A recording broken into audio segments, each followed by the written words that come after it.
5. There's no 5. We are live. 3.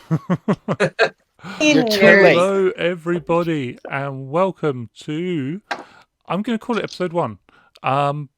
Technically, episode 23, but also technically season 2, episode 1 of Power Rangers Let There Be Thunder. So, yeah, that happened. We made it. I feel like there should be a party. Pizza involved. Just Rats, if anybody rats. fancies We it. are the rats celebrating yet another we birthday had a- bash. We had a party last week. This is true, but I didn't get any pizza. I'm just throwing that out there. I also But yeah. You know what? That That's what sounds- I'm gonna eat today. Thanks for giving me the idea. I'm eating pizza today. Season 2, That episode 1.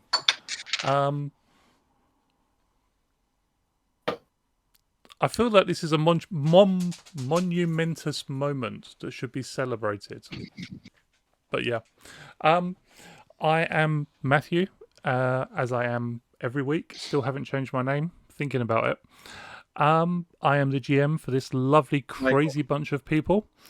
We are trying to do some bits and pieces just to make the show a bit more accessible for people who are new to the show.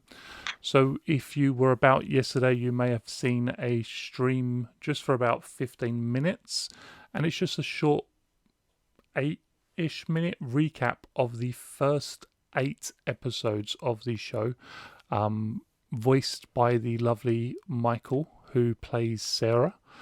It's this also one. on YouTube. Be also Michael. Which, in theory, if I've done it right, should.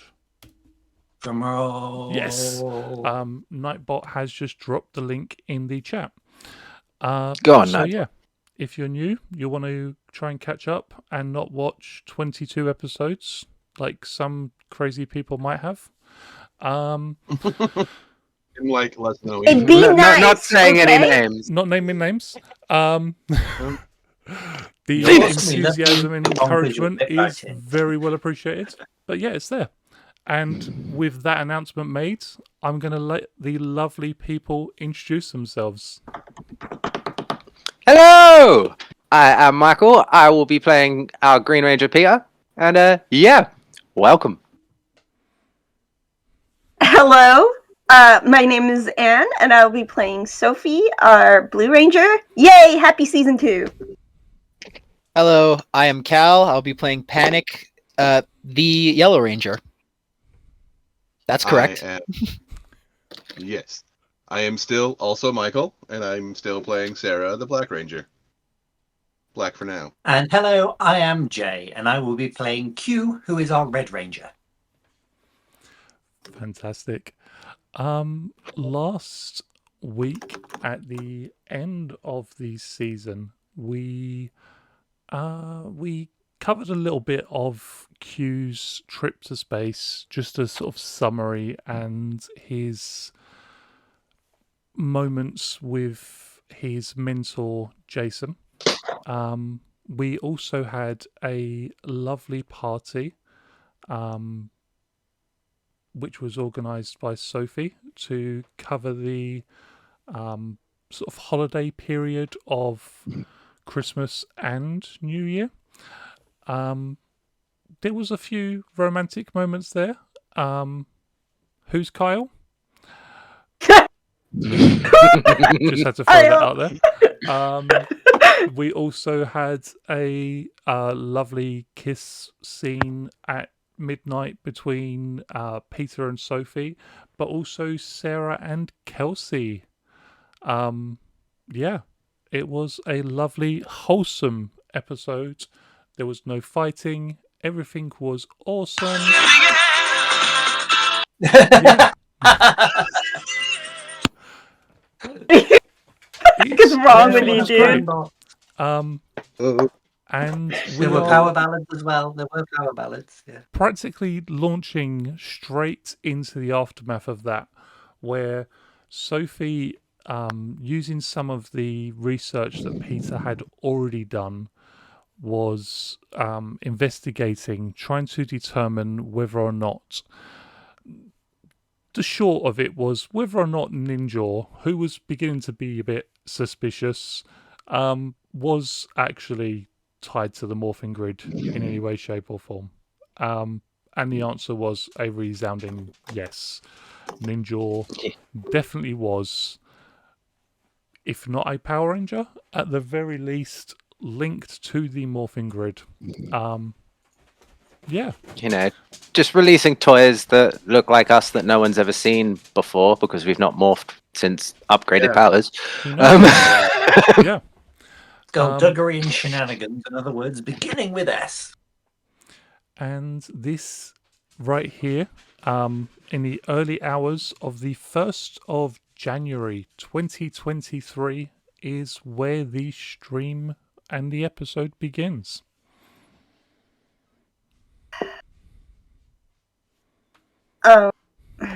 Okay.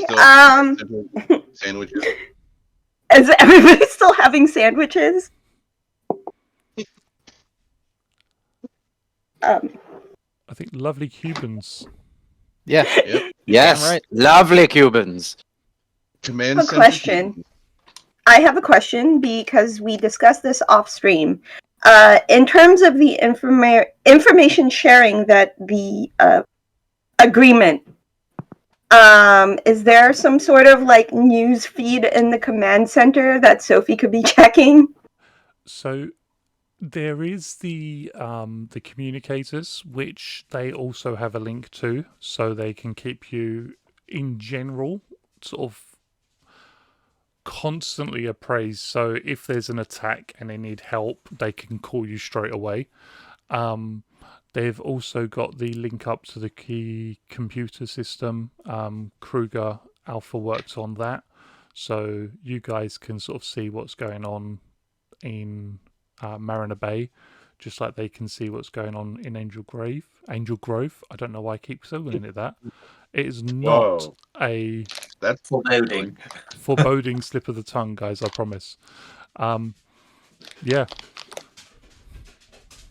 Yeah, so Sophie she's emerged from the lab to have sandwiches with everyone, kind of, but she's also, like in the main command center area, just kind of, I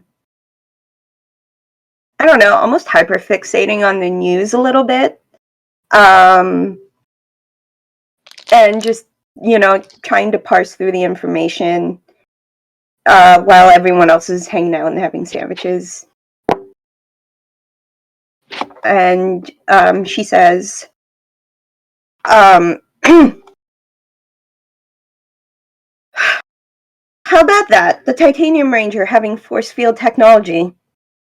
And there's a report that has like a highlighted section about it that everyone has access to, and Sophie has highlighted that section of the report.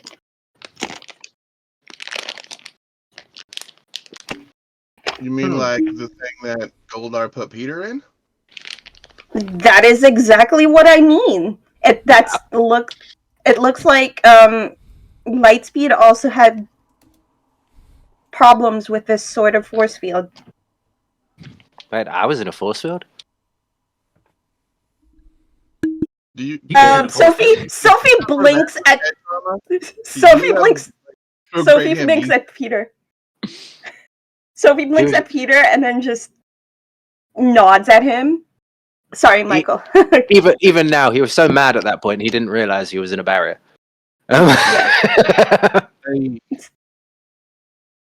Hey, Pete. Hey. Yeah, no, force field. What's happening? Sorry, my volume is being fussy. I can't hear Michael. Sarah. I can't hear Sarah. What the? Oh, I fixed mine. I realised that the volume on my laptop was also quite low. Okay, there you go. Sorry. Does this mean that the demons and the aliens are like having a team up?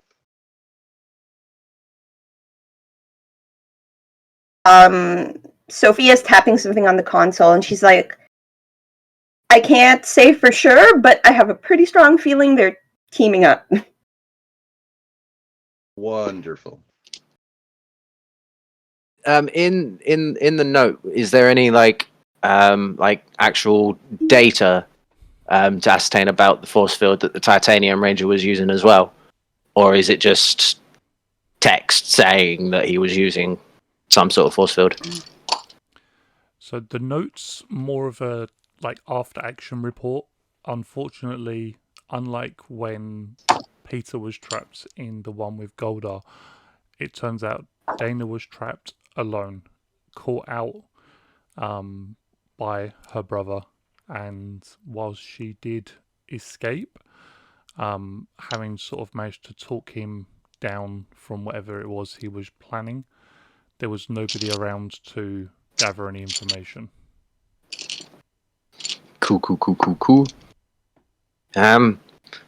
Pete would then say, it'd be fair to assume that potentially, yeah, but until we have any sort of like concrete readings or evidence, we can't jump to a conclusion. But No. for now, let's assume the worst and yeah, prepare for that sort of inevitable.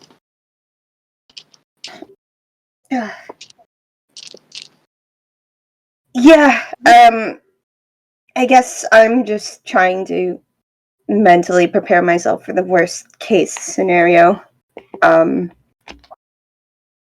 then she has a plate, like a half-eaten sandwich nearby. It's just like, I think I'm too anxious to eat.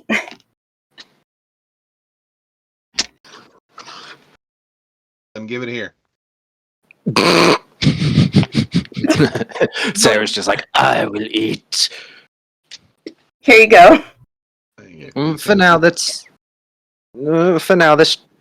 kind of try and keep our minds off of work. Let's just enjoy the rest of the evening, and we'll deal with that stuff tomorrow. It's already tomorrow, but yeah. I mean tomorrow. I love you tomorrow. You're only a day. No more singing. Focus. Come on. On that note, Q says, well, I'm going to celebrate in my bed. Good night. You gotta find a better way and to phrase Happy that. New Year. Yeah. Q's too tired to care. He's off to bed. Face down. Just like, no. Yeah.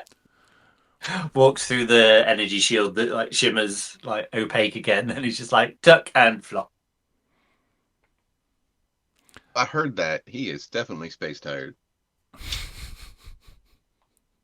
I have space lag. I have shuttle lag. Transport lag? If it's jet lag for a plane, what is it? Just call it Some space kind of lag. Space lag. Or slag for short. And No. the other four of you, where are you staying on this lovely 1st of January morning?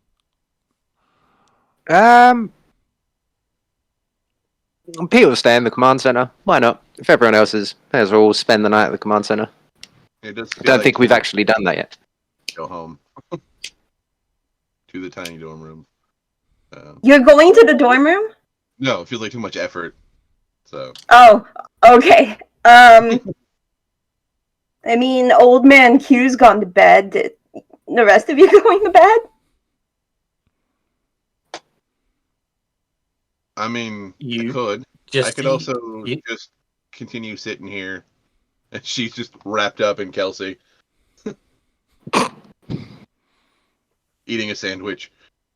Mm. So, I just remembered something. The translations should be finished. We could check that out. Ooh. Oh, we People could. agree.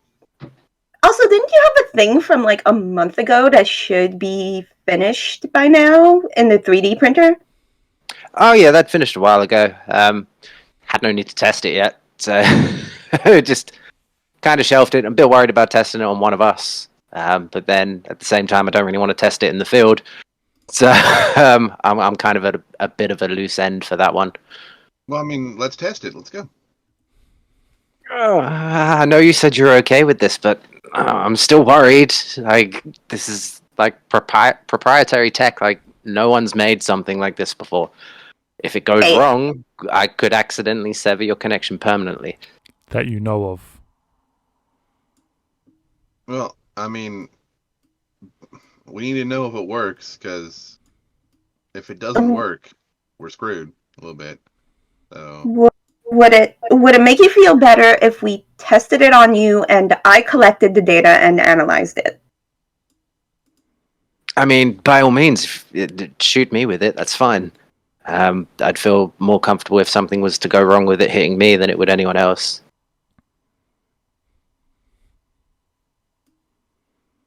Good, because I am absolutely wired and I cannot get to sleep and I need something to do. Cool. Let's do this then. So, yeah, Pete will just cry out, "Green Dragon!" and morph, and then let's go to the old training room. See how this works, and I'll summon the MGD. Sophie will Sophie will also morph. She'll go blue unicorn and then she'll follow him. And then when she sees him summoning the device, she says, "Here, let me see that, and I'll collect the data." I will follow and summon another couch in the training room. And Kelsey just Yep. attached to you as an Kelsey accessory. just, Amazing. follows along, just like arm in arm. Just, why are they shooting Peter? Oh yeah, we're Sunday. it's a thing. Science. To ideally, if it works correctly, to forcibly demorph someone, like Ryan. But, like, yes, that's a really good idea on Ryan, but what if somebody else was to get it? Did we consider that? I have actually considered that, and there's a built-in failsafe into the device. Only someone using one of our specific power coins can access the MGD. But if they take it off of you? It won't work. Okay. It's designed to be tied into our power coins, so only our specific colors of power coins and our energy signature from our power coins can activate the MGD. Yeah, like Kelsey- those movies and those sci-fi movies where they have like the bio-locked pistols. Yeah, kind of like how your boss tried to bio-lock that Morpher. Yeah, I've done that, Yeah. but I've done it better. Kelsey leans in towards Sarah, and she just Hey, but yo. didn't he, like, with the laser and the He's learned since then. sure? I've come a long way. 85%. That's why we're over here. Okay. Maybe we just move the sofa just a little bit further back, just in case. Question, Don't worry, Matthew. it doesn't fire off a destructive blast or anything. So as long as you're not morphed, it shouldn't affect you. Okay. I have a question, Matthew. Yep. In the training room, can we, for instance, remove our helmets and still summon our power weapons? Like, do we count as morphed technically, even if we don't have our helmets on? Yeah. You do count. Yeah. Okay. You morph. You can take your helmet off. You're still morphed unless you choose to not be morphed.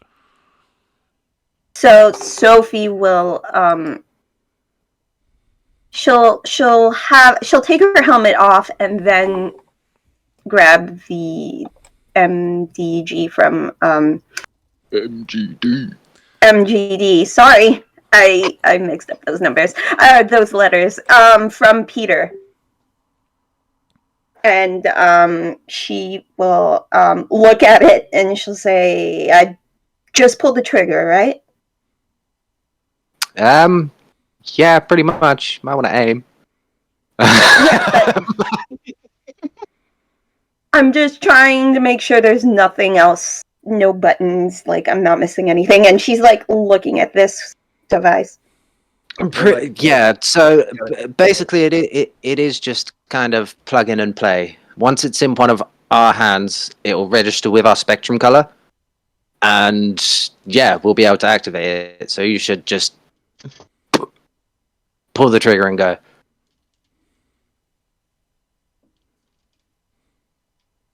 Okay. And then he'll just kind of stand there with his arms outstretched, like, I'm ready. And then I need you to describe how this is actually going to work. Here's a question for Peter. What does this device look like, considering you were the one that created it?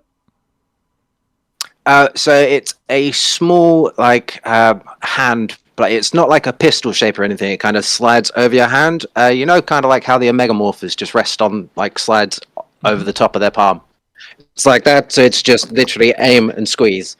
The kind of trigger mechanism will be in, like, the handle that sits in the palm, and then the top part of the MGD will sit on the top of the hand and just come up the arm a little bit. Okay. So it's just...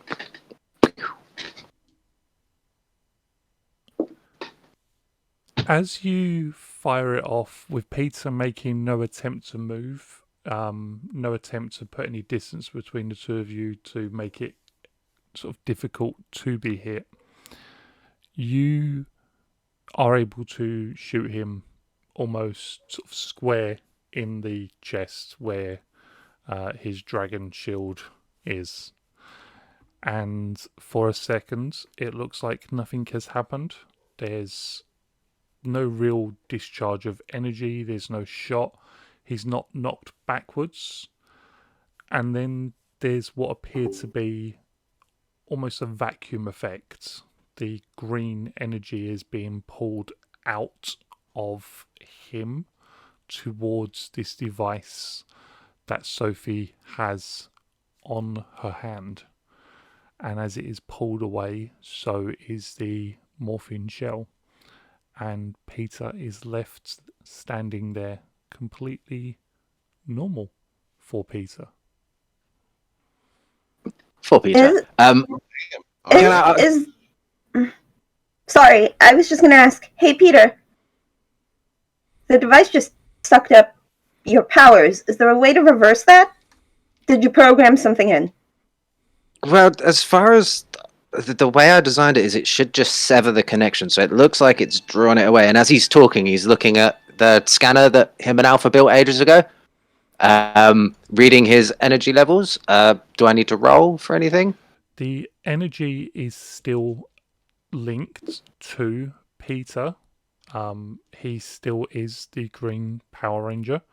It's just that at the moment, it's almost as if someone sort of shut a door on it between him and the energy. Try to remorph. Right, let's give this a go. So he'll pull out his morpher, and again, Green Dragon. Roll 1d4. Sophie has a medical scanner attached to her communicator or something. Can she scan? No, that's wrong. Sorry. You rolled a 5 on 1d4. Sorry. Yeah, that's what I threw think me. you're the wrong goddamn I'm like, guys. hang on a minute. I don't know why. I heard 8. I don't know why. I think you might be cheating. Okay. You do not morph, and roll me a science medicine check, please, for Sophie. Okay. That completely threw me when he rolled held up that. 5 fingers. I was like, Yeah, it threw me for a second as well. I won't lie, because I was like, wait a minute. I meant to be rolling a d4. It's because it's a triangle and a diamond, and I just saw like a triangle sticking out, so I just grabbed it by the triangle and threw it. That's a 15. he seems to be absolutely fine. His heart rate's a little bit higher than normal, but that could be excitement or stress. He's never Or since getting access to the green energy, he's never not been able to use it. So this is probably an interesting moment for Peter. Happy and sad at the same time. So I'm still connected to the grid. Energy levels are looking a little lower than they like normal, but it seems to be serving its purpose. But it seems like I've designed it accidentally in such a way that I don't know. Let me take a look at this quickly, and he'll take the MGD back, and then can I roll a technology check to see if I Yep. can flip the polarity? What would my difficulty be, and can I have some assistance?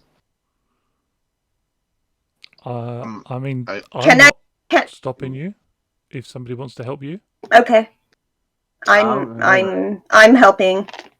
Cool. Can I use a story point to roll with specialization? You can indeed. It was a special Excellent. I'm Thank you very using much. green story point counters this week, so don't fork it up. The difficulty is 18. Cool. And is anyone providing assistance? I am. Get an Why not? upshift. Sarah, I do you will- want to? Yeah, sure. I'll get off the couch and come over, give you so you have the edge and the upshift. Yeah. Because that's what we want. Right. Let's flip some stuff.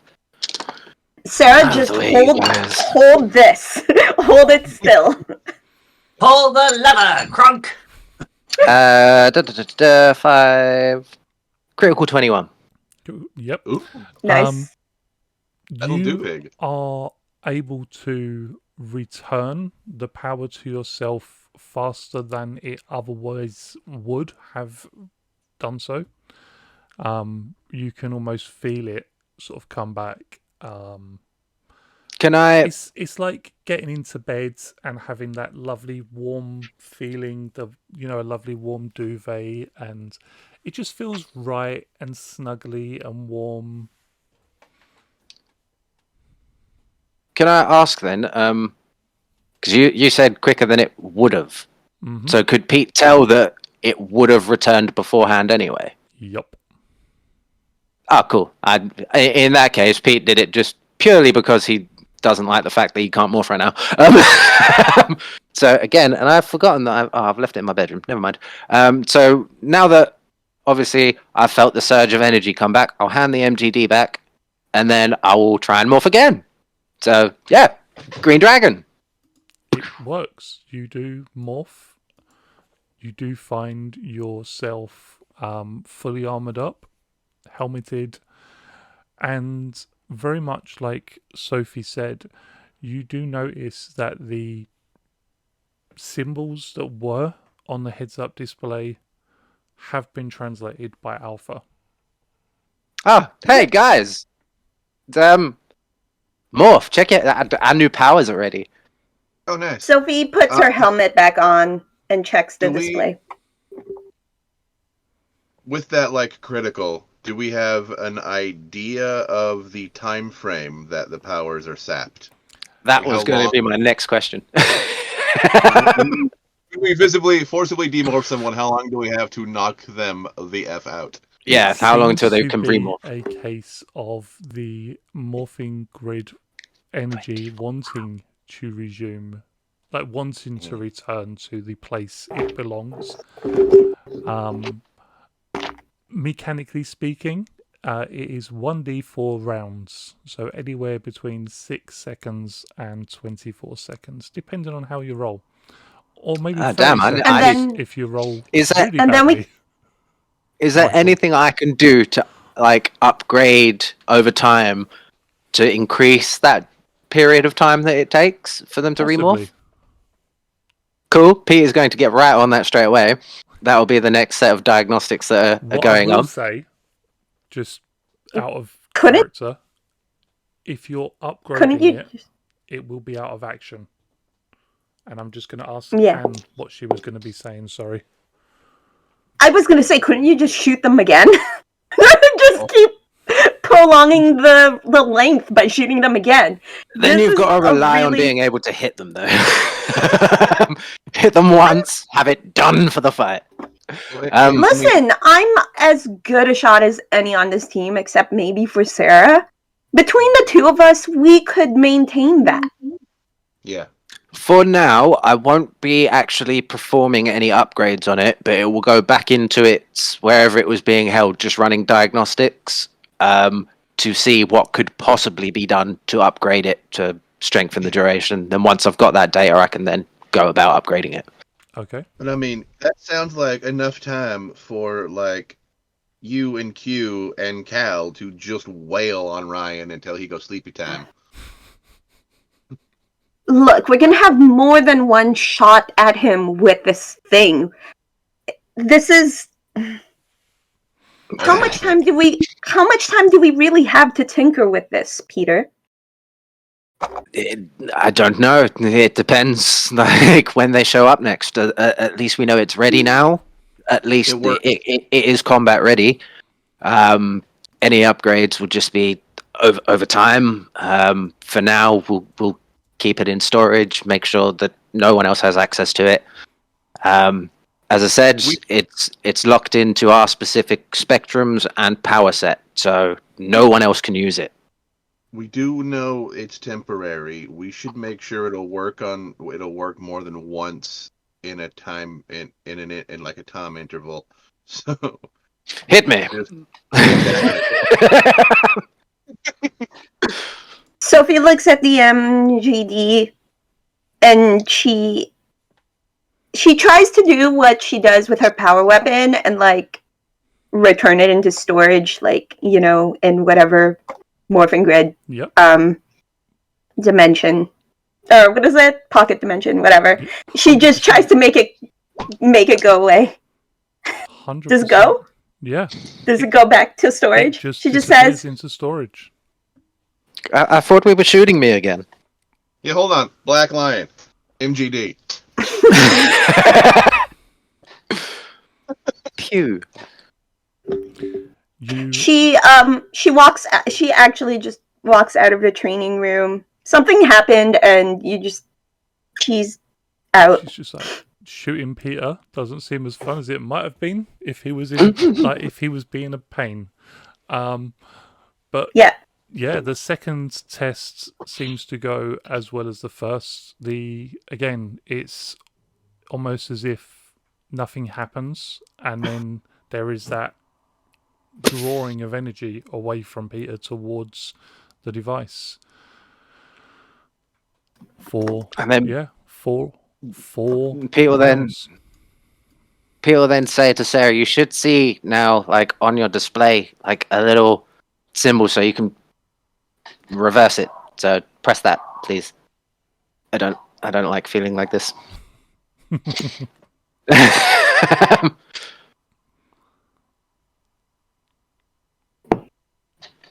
Green dragon. Cool, that's better. All right, and we know we can use it. We can continue using it, so that's good. But so far, we know we can use it twice in a row.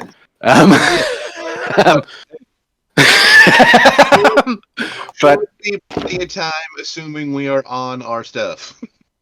But I'll run it for diagnostics. I can check how much power it had before we fired it, and then how much that used, just to kind of see if I can accumulate some data for how many shots it does actually have before it dies.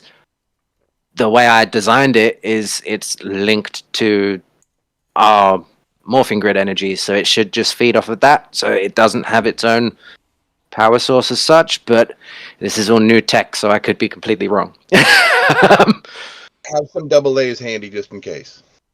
Always. I mean, they may not do much, but yeah.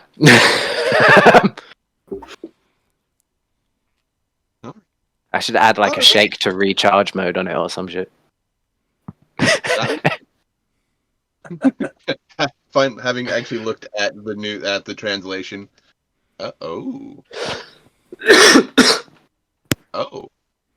Ooh. Have you looked at what your thing does? Your stone thing? Have you read it? Because mine's wow. Michael, Green Ranger Michael, you may have muted yourself. I did accidentally hit the switch on my microphone. I'm sorry. I can't remember what I said now. So, oh yes. I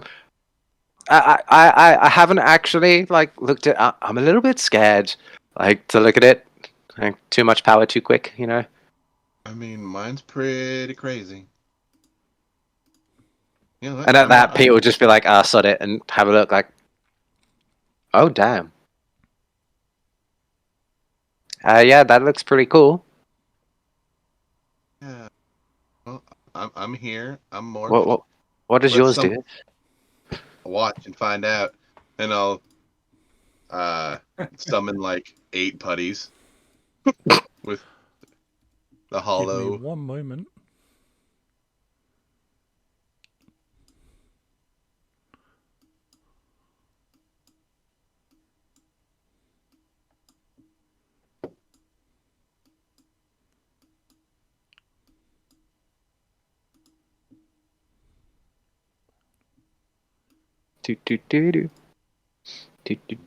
Hold, please.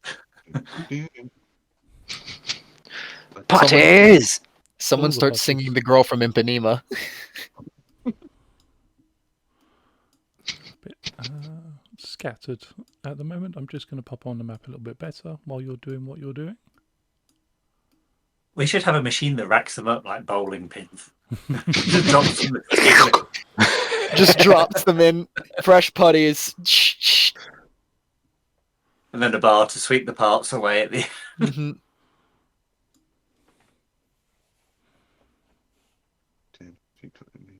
Perfect. All right. Girl from Ipanema. What we can do is it a 10-foot radius? 20. They're 20. all within 20 feet if I'm standing right there. That is a whole lot of radius. 20-foot radius is humongous. For the record, just for the record, whilst I was doing this, I did confer with our lovely Green Ranger Michael, who suggested a different radius. And when I told him how many 5-foot squares that was, he very swiftly closed his mouth. Because I was a suggested lot. it worked a slightly different way, so that things and stuff you rolled for the size of the radius, and then I realized that you roll with a D8, don't you? Yeah. Yeah. Also- Then I realized you rolled with a D8, and I kind of like shit myself a little bit. Something I do is, like you need to sort of, sometimes you just need to sort of explain so you can kind of get it through your head. And I think it worked out as something like 200 or 300 5-foot squares. And then he was like, no. Yeah, no. Yeah, no. Not for the lesser one. Maybe later. Just But decimate yes. entire villages. You should be able to see a lovely green, greyish circle now. And that's everything in a 20-foot radius. And a personal tour. Bali Means is a huge radius, actually, for this map. Yep. to edit my sheet to spend power. I hate Roll20. Slash R1D8. Womp. Alright. Well, you know. That's how it goes. And what is the willpower of a putty? Like 11? I think that is exactly right, yes. It's not something we generally have to roll against, but I want to say 11 is correct. I've done it They're not before, very and will. it's not great. It's not high. Yes, 11 is correct. That is an actual double critical.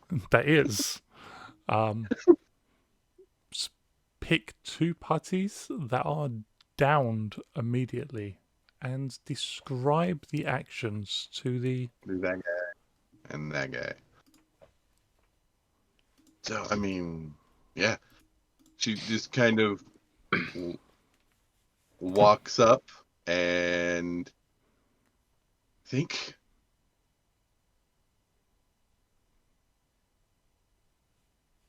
Yeah, it's sort of like takes a deep deep breath and stomps while screaming, and there's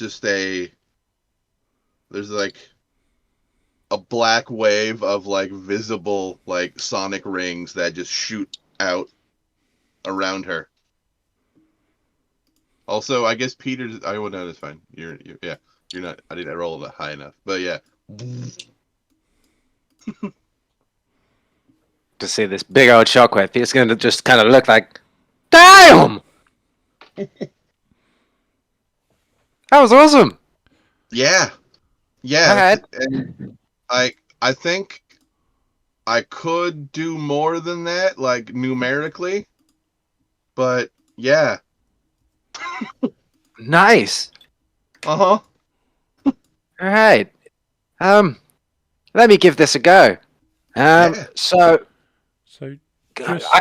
Just very quickly, we with the sort of minor Zeo upgrades that the Power Rangers recently got, they have also got on their own custom grid powers, and the one that Sarah has just used. Would you like to explain, or? Yeah, sure. Let me actually pull it up. Put it. Lesser Roar of the Guardian Lion. Expend a personal power. Roll a performance skill die to determine how many enemies can be targeted with the power. And currently that is up to 8. Currently. And then make a blast attack with a 20-foot radius centered on the ranger using performance, and potentially with the specialization of either performance arts or singing, as an attack action, meaning I could do it more than once in a turn, which is wow. Versus willpower.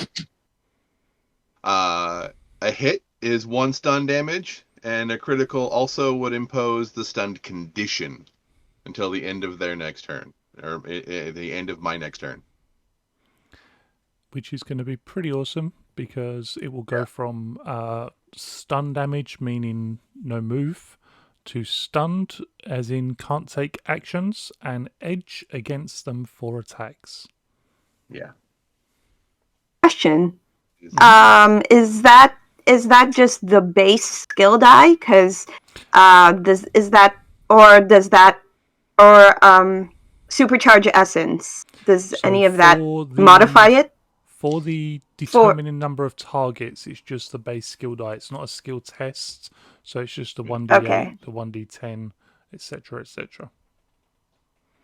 Cool. I just wanted to double Yeah. check because that's wild. But it is a roll, as we can see. 2 is also a result. Yeah. I think Peter's also going to do something shiny. yeah, Let's Pete's Let's going to go. He's got a look on his face. crack his fingers and be like, my turn.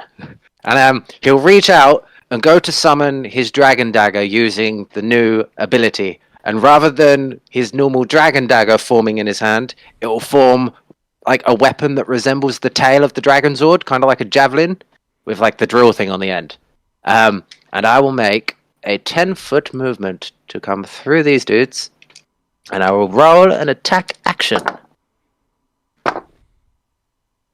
I rolled a Remember- 24. Did you remember the upshift? Not that it matters with that. I don't get an upshift anyway, do I? Solo strike.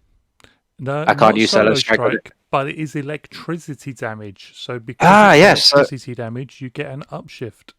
I get a D8 as well. 25.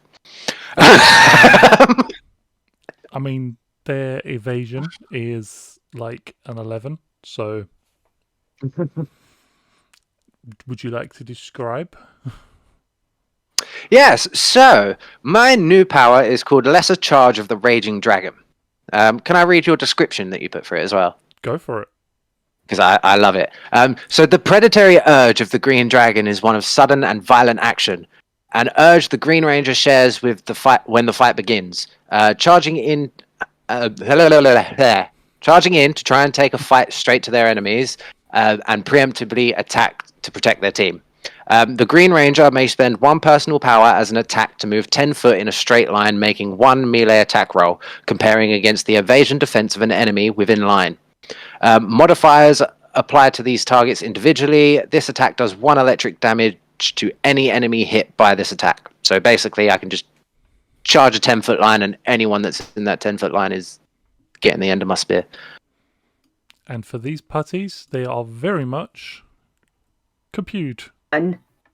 I basically just Dragon Fisted them. Just. It's a Dragon Ball Z reference. Or Dragon Ball reference, depending on Doesn't help. No. how far back does it not goes. help.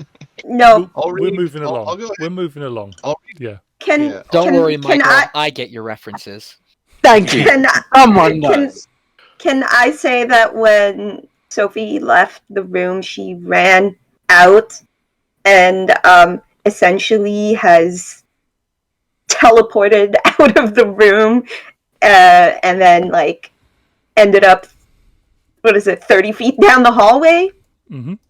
as she's looking at this and testing her power.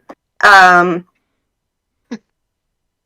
she's just like, cool. And I imagine she's like 30 feet down the hallway towards where her room is. And it says, the Blue Ranger may spend 1 personal power to perform an instant short-range teleportation through the Morphin Grid as move action, allowing them to move 30 feet in any direction. While this uses up the Blue Ranger's move action, this does not count as movement for actions such as aim. When the Blue Ranger lands, they do so in the middle of a 10-foot radius blast of smoke that provides them and anyone else with cover until the beginning of their next turn.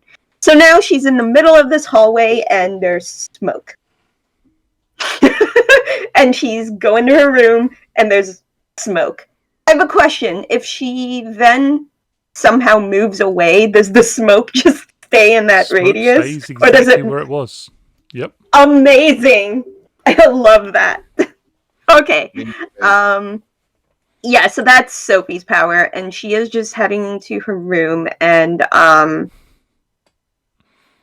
as she is doing that, she leaves a message for Q on the communicator that just says, hey, we should talk sometime. And that's all. She intends for him to see it when he wakes up because she knows that he's gone to bed, but she leaves a message anyway. And then she heads to her room. She like demorphs as she walks into her room. I'm gonna read my description because it's good. So, like a lioness watching over the pride, the Black Ranger watches over her team. But more importantly, they watch over their enemies. Her roar terrifying them into inaction. I should have read my description too. Man, It's super cute. Whoever wrote this had a way with words. That's all I'm saying. Yeah. I don't know who it was. Yeah, that guy. That That man guy. needs a raise.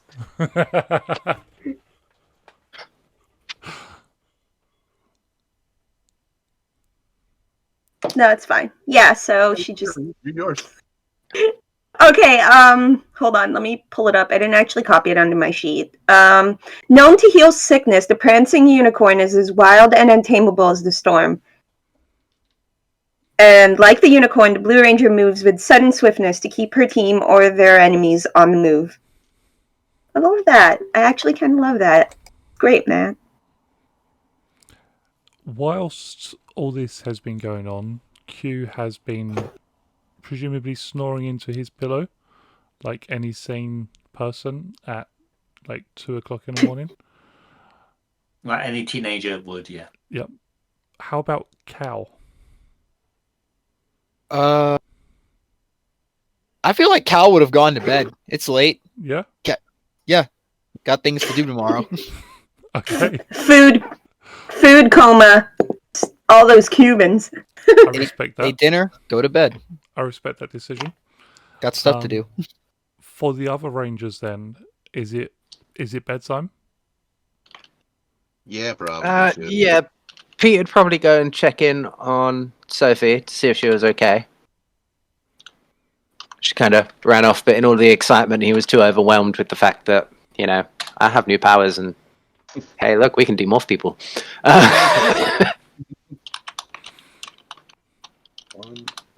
When he checks in because Sophie has kind of been practicing her powers, he sees like some Just smoke. puffs of smoke all the way to her room.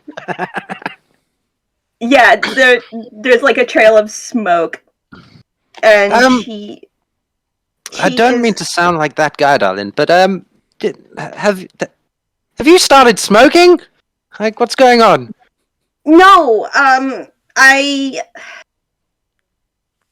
was just trying out the new thing, the Zeo shard power that I got. Oh, what does yours do? Teleports me and leaves a cloud of smoke. Not nearly as cool as it sounds, but That could be super fun and super useful. yeah, I mean, makes people harder to shoot at, which could be useful down the line with the Ranger Slayer, I guess. Pete's gonna crack like an unfunny joke and just be like, "Hey, if I ever get my ass beat again, at least we've got cover." Sophie looks like totally like not. It's the kind of thing where she like looks him directly in the eye and is visibly like almost angry, like he's never seen this from her. Of just like, don't make that joke again. Don't I'd ever like to make say that joke again. Pete is still morphed at this point, so she can't see the expression on his face. So he like quickly demorphs. He's like, "Shit, sorry." Like it was only a joke. Come on, I thought it'd be funny. Just bits. Yeah, funny like when I sent you to hang out with Dana. Okay, call it payback then. I hate you. She says it in a way where she doesn't actually mean it, but she's just like, Okay, he'll just kind of give her that look like, like really. But yeah, you kind of ran off pretty quickly, so I just thought I'd check in, see if you're okay. look, I thought I'd be okay doing it, but I'm not really cool with shooting things at you, It even didn't if hurt. it's for I'm okay. science. Look, I thought it was gonna be a one and done deal. That's why I agreed to do it. But when you were like, shoot me again, I was like, no. I know. I see where you're coming from, but we got to test this thing properly before we take it into the field. So it's nice to know that we can blast it off a couple of times at least before we need to recharge it if it needs recharging. I'm still a little bit confused myself as to how it's working, but Hey, Michael, roll an alertness check. It's insight. I'm just gonna roll it on D20 because it's only a Your D2. target number is 14. Wow. 2 a.m. is Wait the a minute. witching hour for Michael, clearly. 2 a.m. Michael is awake. Pete is alive. Sorry, I 2 a.m. accidentally Peter is closed- awake. He got a 21. No, 2 a.m. Peter. 2 a.m. Peter. 2 a.m. Peter is hella insightful. Yeah. We established this once. He's on point. No, okay, so he gets the sense that there's more to it than just testing the MGD on him. There's definitely a level of anxiety that is, he hadn't noticed it before, but it's now like right at the surface, that it's kind of hard specifically for Peter to ignore because he's so close to her.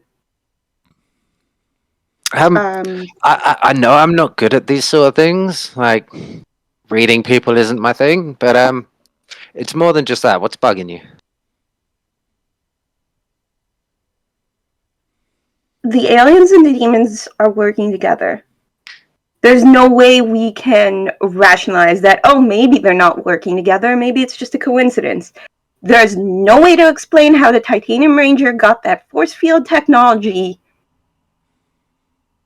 the same one that Goldar was using, We know Look, it's a it's- thing. Like it's too much of a coincidence to be a coincidence. I know that. I just trying to keep up the levity for the night rather than just finish off our party. Like have a good evening. It's nothing's going on right now, so it's a case of dealing with that tomorrow.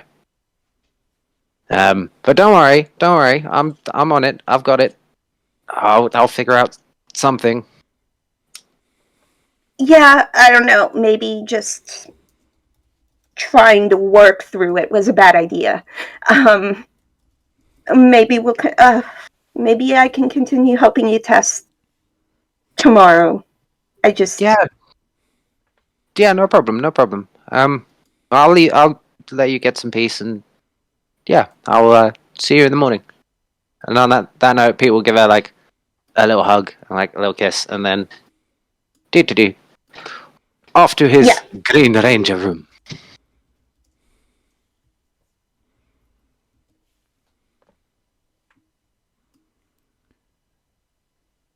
It's sorry, Back go in on. the training room with Kelsey. Right, power down. I suppose I should probably sleep or something. Yeah, me too. Yeah. Yeah. Good night. Good night. Alpha. Yeah, Alpha, can you send her home? Please. And she does manage to sort of just throw a quick arm around you and give you a hug. She sort of leans in, but as she does, she is sort of teleported away. Alpha has no Alpha is not a Timing. wingman. He has no timing. You asked him to send her home, and he did. And impeccable timing, Alpha. Absolutely impeccable. Sorry, did I just catch that? Did Kelsey and Sarah like go to kiss and Alpha teleported her away? Pretty much, yeah. What a dick! Dick move, Alpha. Dick move. We will make sleepy times now. About 3 hours later, No. everybody is Rude. deep in sleep. It's a lovely night. The command center is perfectly it's at that lovely perfect temperature for everybody in their own little world. But for one ranger, there's a lot of tossing and turning. Blankets are being bunched up around him. There are green pillows strewn across the floor as he feels his muscles tightening. He feels himself pummeling through rock and other materials. He feels fists the size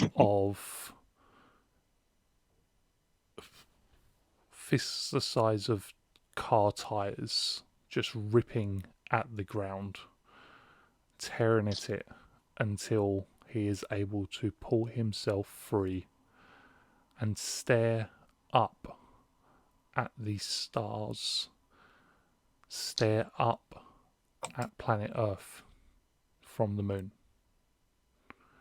He scans his surroundings, his eyes locking on a palace not too far away, and he starts taking off at a little bit of a trek at first, a lumbering walk that turns into a jog, that turns into bounding That was terrible. leaps.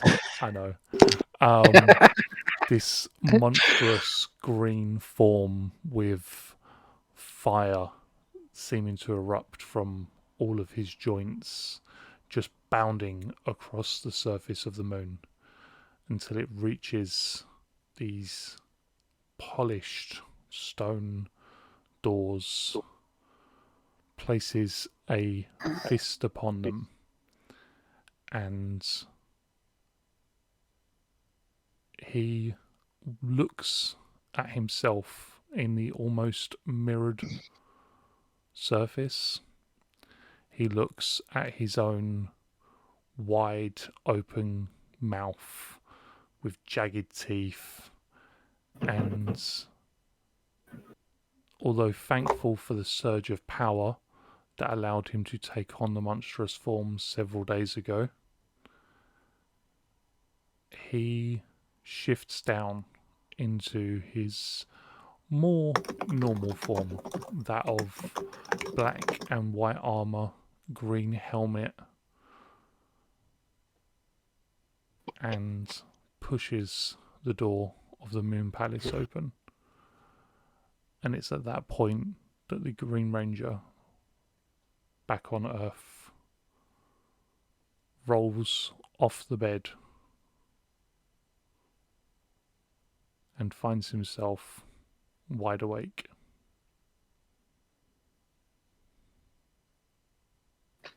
My turn. Right, just to fluff that a little bit more, if I may. As it like the dream is going on, I'd like to say this like for everyone's mind. As Pete is dreaming this, he's tossing and turning in bed, and there's like flickers of like green energy, just like slowly running around like his body a little bit. And as he falls out of bed and wakes up, he's instantly morphed as he hits the ground. And where before the dreams have instilled like kind of a sense of like anger and like rage in him, this time it's not like that, and it's just pure terror that he feels. And instantly he radios the rest of the team, guys, I think we have a problem. What time is it? Go back to sleep. It's Cal about, responds immediately. it's about What time 5 is it? o'clock in the morning. Sophie, when she hears, is it a text or is it a call? Oh no, it's a voice chat, and you can hear that Pete is terrified right now. And there's no response from Sophie. She immediately rushes to his room. Hey. Is he still morphed? Yeah. On the ground? Mhm. She immediately just rushes in and, like, wraps her arms around him. Hey. I didn't do this. It's okay. I'm here. We'll figure this out. Remember those dreams I was having? Yeah. They kind of like they faded away, and all of my energy signatures have been relatively normal. And I will, as I'm saying this, I will check Pete's energy signatures to see if there's anything awry. Yeah, if anything, where he's been sort of absorbing, or where the device had been absorbing his energy and restoring it, it seems perfectly fine, exactly in line with where it should be. There's been no real fluctuations. Everything's normal. Yeah, everything seems to be fine, but I don't know. This one felt different. Like, I don't know how to explain. It's like I was there. Sophie kind of panic checks him from like a physical and like a physiological perspective, and she's scanning his like vitals and his physical well-being to see if anything has physically changed about him, just because that's what she knows. She's specialized in medicine, and she says, seem fine. I don't know. Is he morphed in his regular suit? Bear with me 1 second. Cal, you said you was awake. Are you awake in the command center? Or are you? Are we doing this? I'm We need to have a discussion before I go into what I want to go into with this. So I'm gonna say, yeah, in command center, just awake. Okay. I need to hash a lot of shit out with you before I See, go and ham. now I'm intrigued. No, do the bit. No, it'll be fine. This is something we can actually plan out, and it'll be better for it. So yeah, Okay. Cal's awake in the command center. Light sleeper, the nightmares do that to you. So the second the radio goes on, Cal's already wide awake and like, "Yep, what's up? I'm here to help." Do you come to join them? Yeah. I assume I still see, like, they haven't moved from the position, so Peter is on the ground being cradled by Sophie.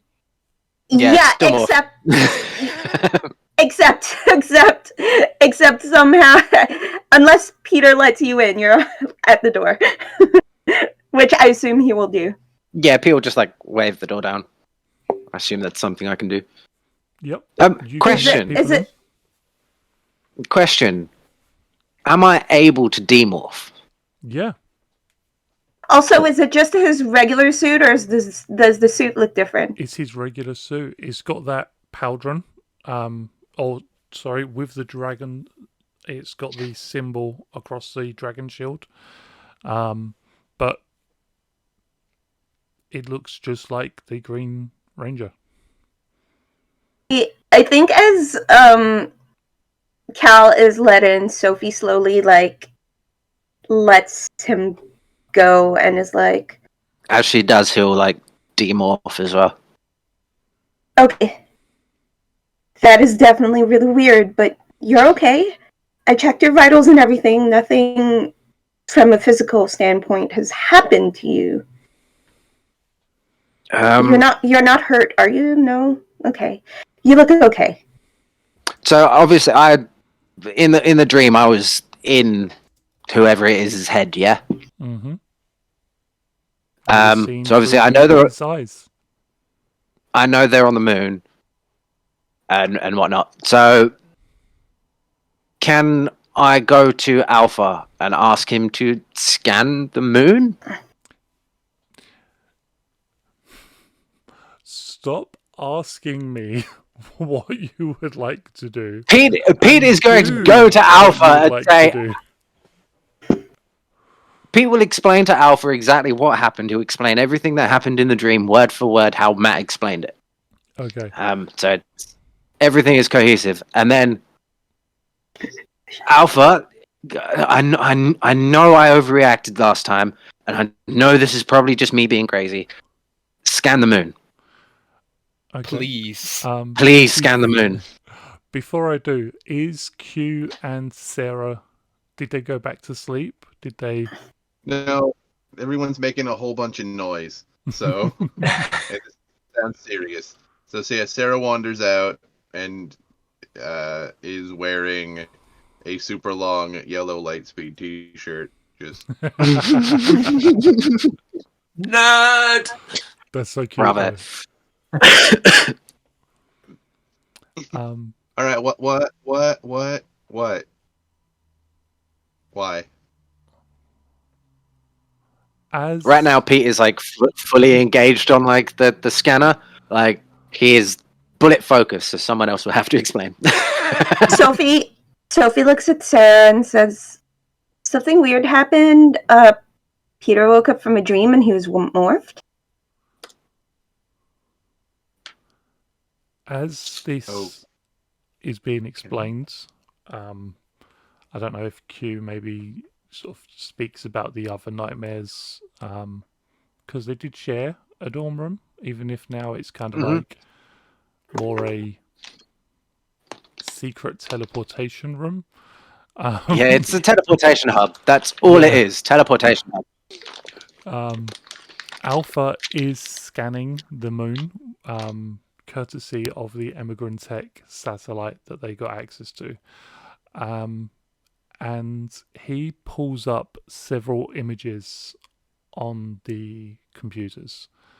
They are of, first of all, what appears to be two hands, huge hands, having ripped an opening in the surface of the moon, pulling themselves out a form that would make your Zords look small, climbing up out of the hole and taking off towards the Moon Palace.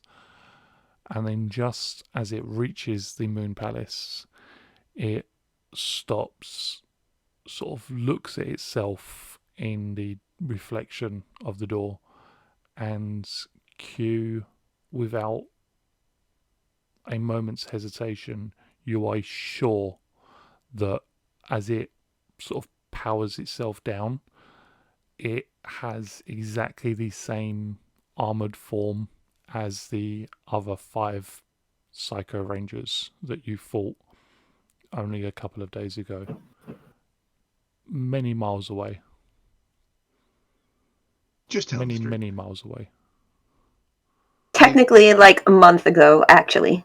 Oh, true. Yeah, sorry. He fought them. He fought them a month ago. Yeah, 3 and a bit weeks ago now. Sorry, I'm a Big-time timeline person. I forgot about it. Yeah. So it was. Let me just replay that to make sure I've got it right in my head. It's something that's bigger than a Zord, but it looks basically like a very large Psycho Ranger.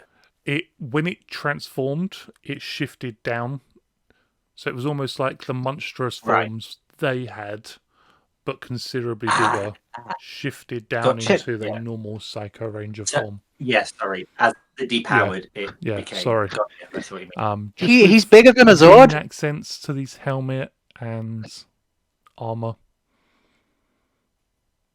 Oh yes. Is that what you're dreaming about? He's bigger than a Zord. Yep.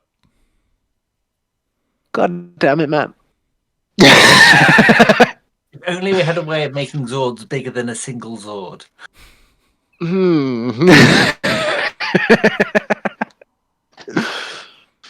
Alpha is currently staring at the picture of the Psycho Green Ranger, and he kind of slowly turns and looks over at Q, who was standing at one of the other computer consoles when Peter and Sophie came in, already up and working with Alpha.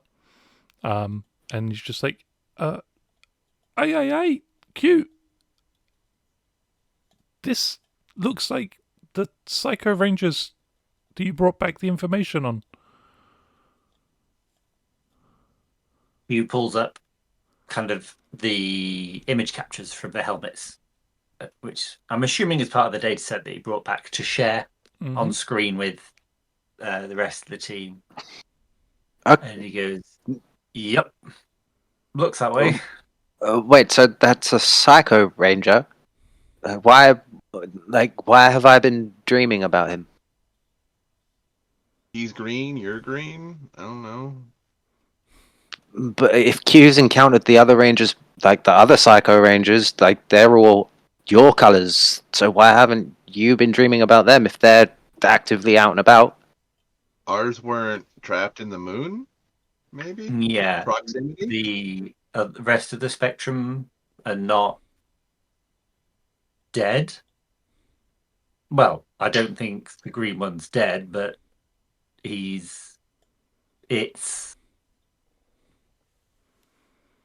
question. The image that we have of the moon, is the Psycho Ranger just stopped at the doors as if somebody just disconnected from it?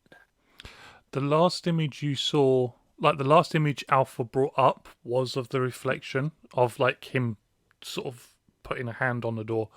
But as you're talking, he is bringing up more. You can see that he does push the door open and walks in, just like stomps in. He doesn't seem to stop, other than that moment of reflection.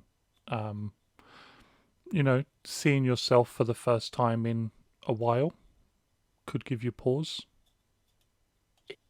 It could be something to do with proximity, or it could be something to do with your spectrum or theirs.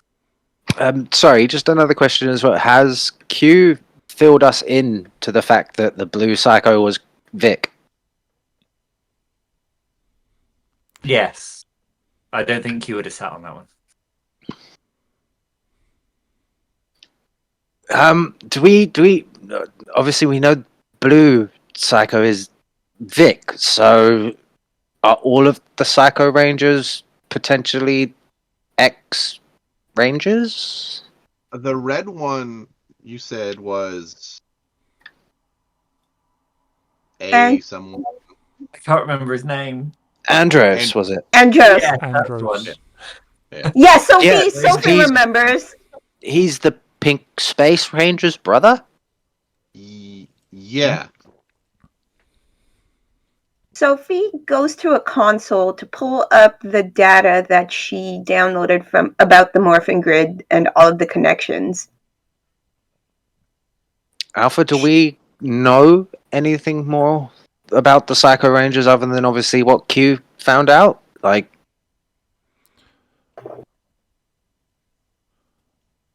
Alpha turns and shakes his disc dome-shaped head. Pete, Sorry. do you have your helmet? I can morph. Green Dragon! And Pete will remorph.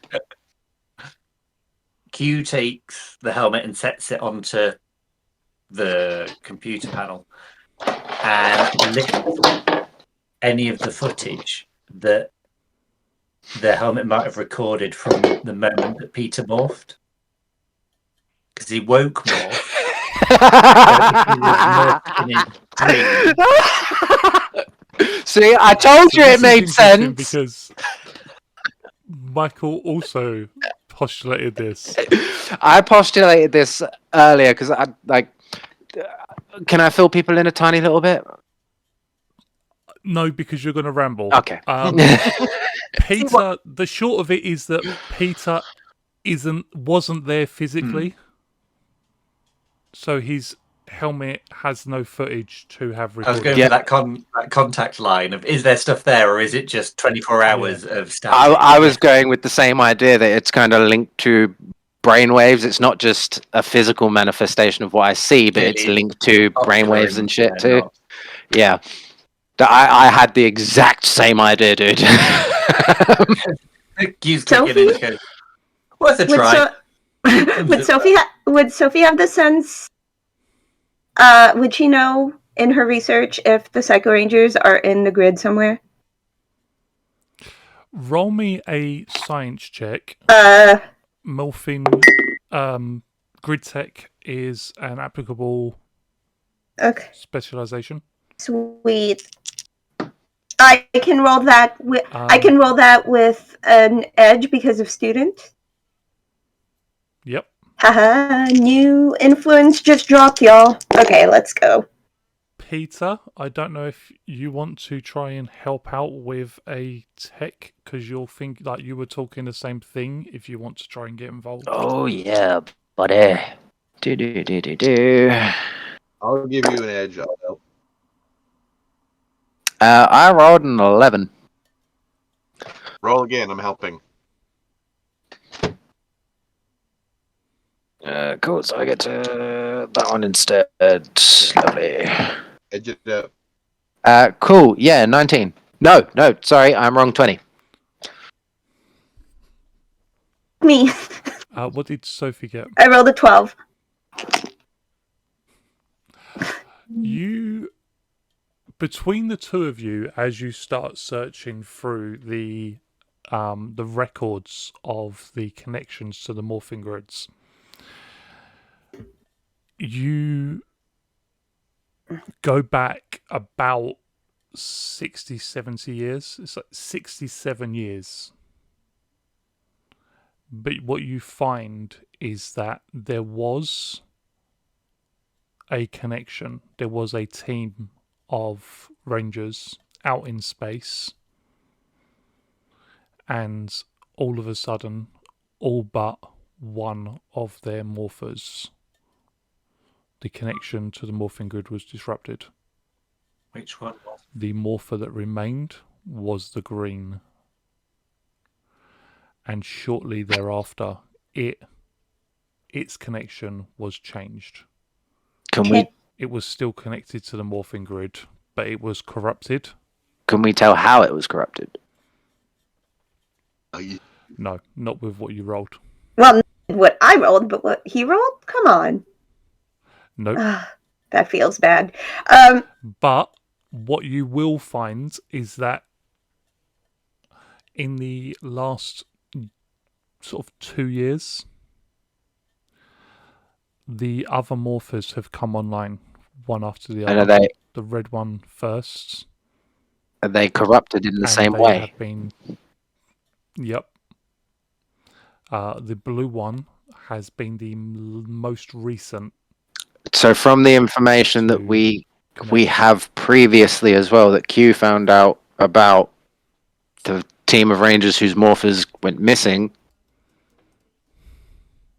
can we kind of postulate together, okay, so that team of Rangers morphers is what's created these guys, which means he was the sole survivor.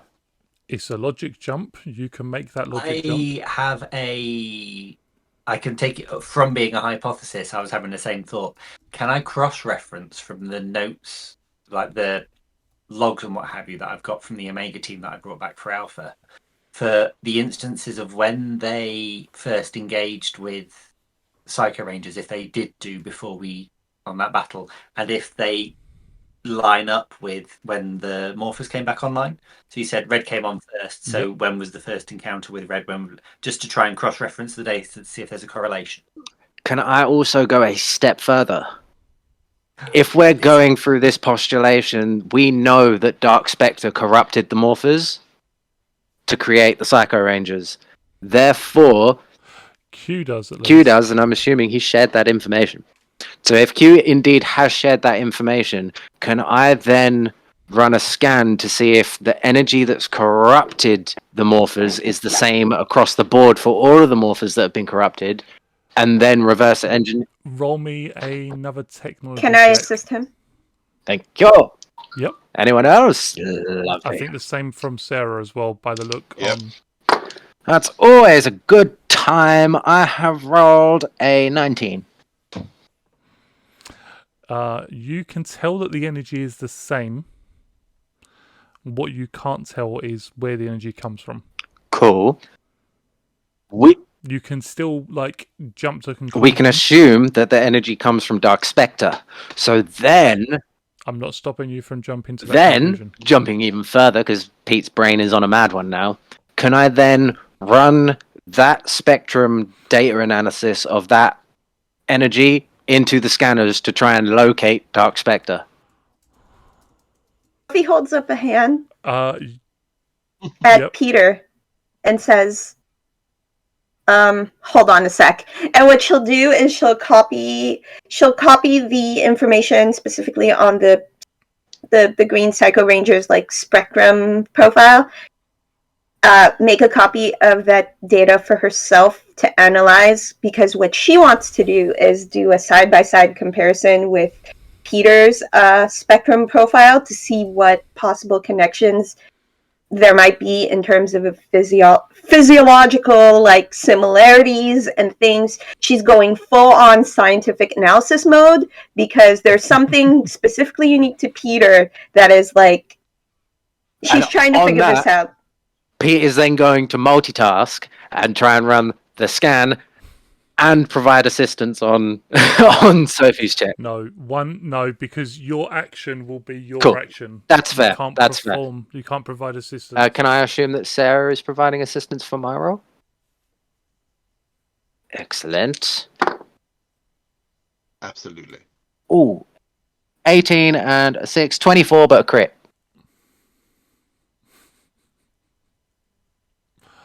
I'm going to tell you now.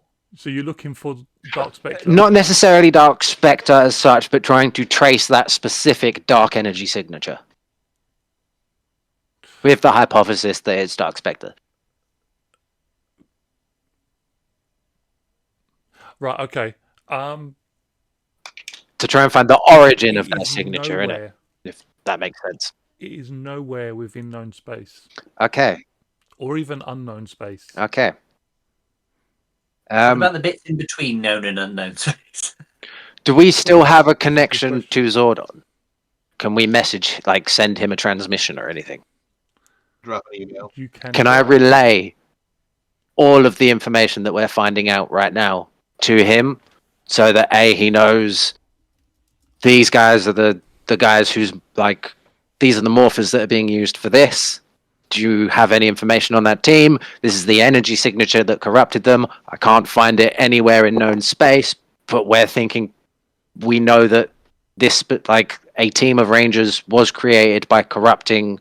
So Blah, blah, you blah. kind of want to compile Yeah. everything that you've put together and send it on. So then Zordon also knows that it's potential that Dark Spectre isn't in our reality at the moment. What was it that Q said, sorry? A white Or paper. that Jay said? Kind of, here's our findings, here's what we know. Yeah. Yes. Sorry, this has got me super amped on tech now. I've noticed. Can I make that Sophie, analysis go, roll? Yep. Throw the science. Yep. Throw me the science roll. Oh, yeah. I almost yeeted my dice into the coffee. 22. So physically, Physiologically. Yeah, it's It's a word. I was going to say physically, and I think something else worked its way in there. But there doesn't seem to be any real comparisons physically between Peter and the Green Ranger, the Green Psycho Ranger, but their spectrum energy is very similar. They do seem to draw power from the same part of the morphing grid, even though they are getting their power from a different source in terms of here's the Green Dragon Ranger, here's the Green Psycho Ranger. The green energy all pools The in one place spectrum. still. Yeah. So I'm kind of disappointed we haven't seen Cal in his science lab coat, just throwing it out there. Indeed. Oh, for fuck's sake. Sorry, 2 seconds. So then, can she infer that? Can she trace kind of their connection to the grid where it runs like parallel, I guess, and trace back to that and make more comparisons? She's just trying to get more data as to what is similar between the Green Psycho Ranger and Peter that connects them in a way where he's like experiencing these dreams, like and is there something like kind of on a psychic or mental wavelength maybe that's connecting them? She's grasping at straws, trying to find out like where is this connection? Roll me another science or technology grid tech check. Either or, your choice. Okay. 19. There seems to be a bond between the two of them. It's not as far back as the morphing grid, and it is in flux. It's kind of like it's there and it's not there. Okay, so can I tell what type of bond it is? Are they mentally or psychically bonded, or is this just Mentally? Can she tell from that when that bond started? Like, specific. She cannot. She's tracing it back. It would tell her sort of like years, but not days. It's not that precise. Yeah. She isolates this information, and she's like, if you look over at her, she's typing furiously at this console, and it's just going and going and going. And then she kind of looks sideways at Peter, and then she keeps going. And then when she finally comes up for air and stops, she has saved this data, put it aside, and stored it. And she says, well, that was a trip. I think I'm gonna go get some coffee. And she just goes and gets some coffee.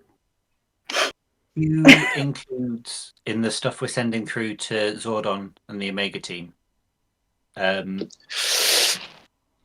just a heads up that it looks like the Green Psycho Ranger, for whatever reason, has made it to the Moon Palace and broken Peter's hand. Oh no! So I think his nerves are Yeah. playing up. And either something's about to kick off on the moon, or they're about to gain a psycho ally.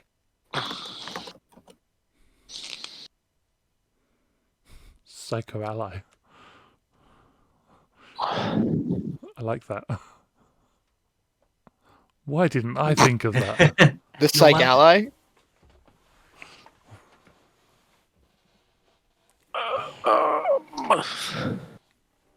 I was thinking of something, and then my arm started being funny, and now I've forgotten it.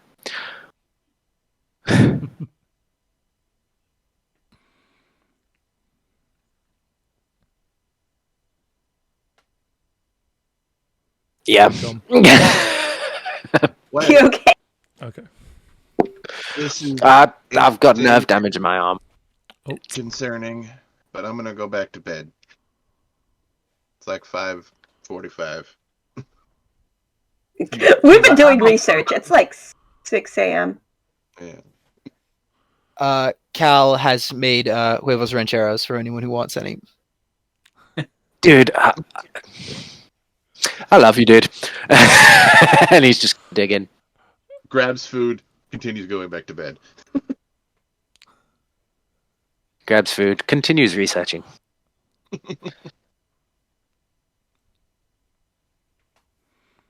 Q before he leaves.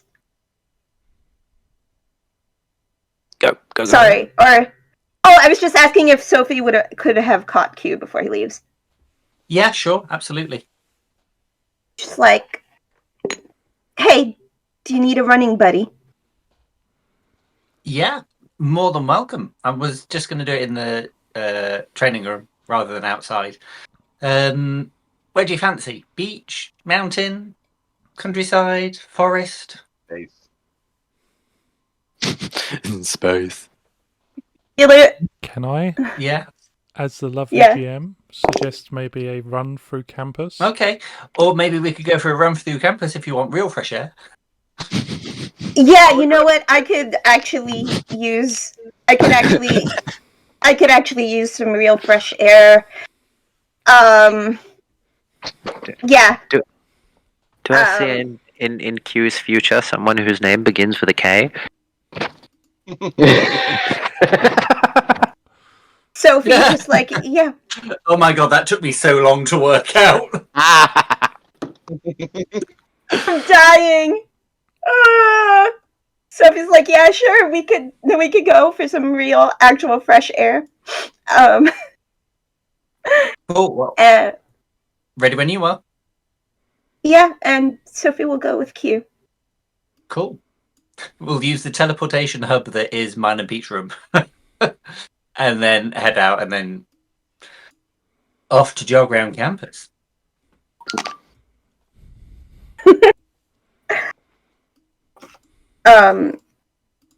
And I think what Sophie wants to do while they're jogging is kind of update Q on a more personal level. Like, you know how Q had story time that lasted like 2 sessions? Sophie has a similar story time, kind of filling in on some of the more personal stuff to her, and also just like essentially what happened on the 4 days from her perspective. Except, Yeah. and she's just like, you know, she spends a little extra time talking about the stuff that happened in Mariner Bay because that's at the forefront of her mind, and you know, drops the tidbit about Lightspeed Rescue and almost being recruited and all that, and you know, just kind of building a rapport with Q. And then she says, Lightspeed hierarchy is really weird. They kind of looked at me like I was supposed to be in charge, you know, while you were gone. So just, you know, I tried my best. Okay. There's a couple of bits that Q needs to pick up on. He would have dug in a bit more about Pete and the Goldar battle and kind of how Pete has seemed afterwards. Because Q's grown up with Peter, who'd be naturally concerned, so they shared that. Yeah. She Q will was share. She will definitely share her ours. concerns. She will share her Yeah. concerns with Q. We can work that out off stream. The specifics. Yeah. It's fine. We'll not role play it out rather than recap everything that's happened. Yeah. He's not mentally scarred at all. Something that is new information though is how did it make you feel when they said that they were considering recruiting you for Lightspeed? Not gonna lie, kept me up a little bit.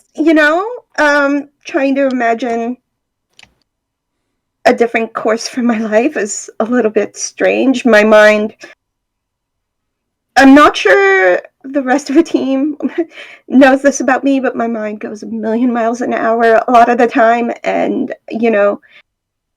for whatever reason, it's hyperfixated on this fact now, and I don't know what to do with it, honestly. Yeah, and at that point, Q will confide in Sophie, but only Sophie. His conversation with Jason around how, had I been older, he had considered me as a successor for the Red Spectrum, and how that had blown kind of the back of his brain. Yeah, crazy. It messes you up, doesn't it? Yeah. I'm sure we should have just been flattered and got on with it, but it's weird juju, I tell you. No, honestly, I had a dream about it once, and it felt really weird. Just kind of. It didn't feel right. I feel like there was another thing. Oh, yeah. I don't know. Also, Q would have touched on. I'm assuming that Sophie would have explained about how. Oh yeah, it was about the hierarchy and about how that made you feel. Yeah. But also, he would have thanked her for leaving it up to the team to expose their identities. The thing in their own time. He really. Yeah. No. So Sophie explains the whole thing about so Sarah and Peter came with me to help, and they kind of just decided on their own. I did talk to people about it, like Carter and Dana, but yeah, and she's like, I wouldn't have made that call for anybody else, even though they looked at me like I was in charge. Q explains that it's their secret to give and share as they wish. He just has this kind of parental team leadery concern for everybody's health and safety, which is much the same as everybody has for each other. It's just mama worries.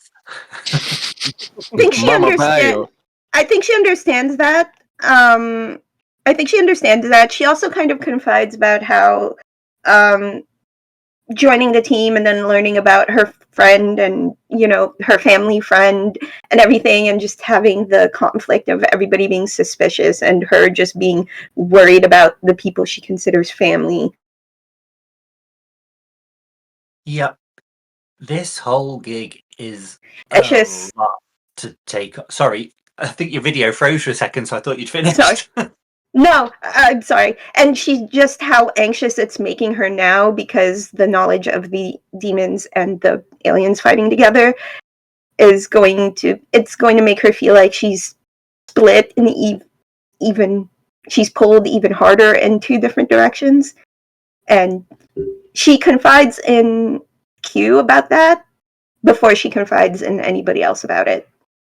Okay, so Q stops running at that point.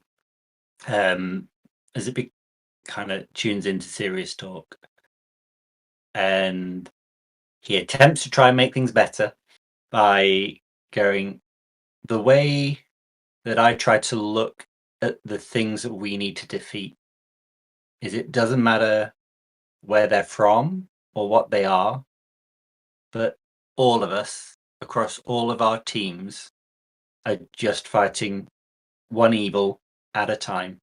So if they're working together, we'll defeat them. If they're working apart, we'll defeat them.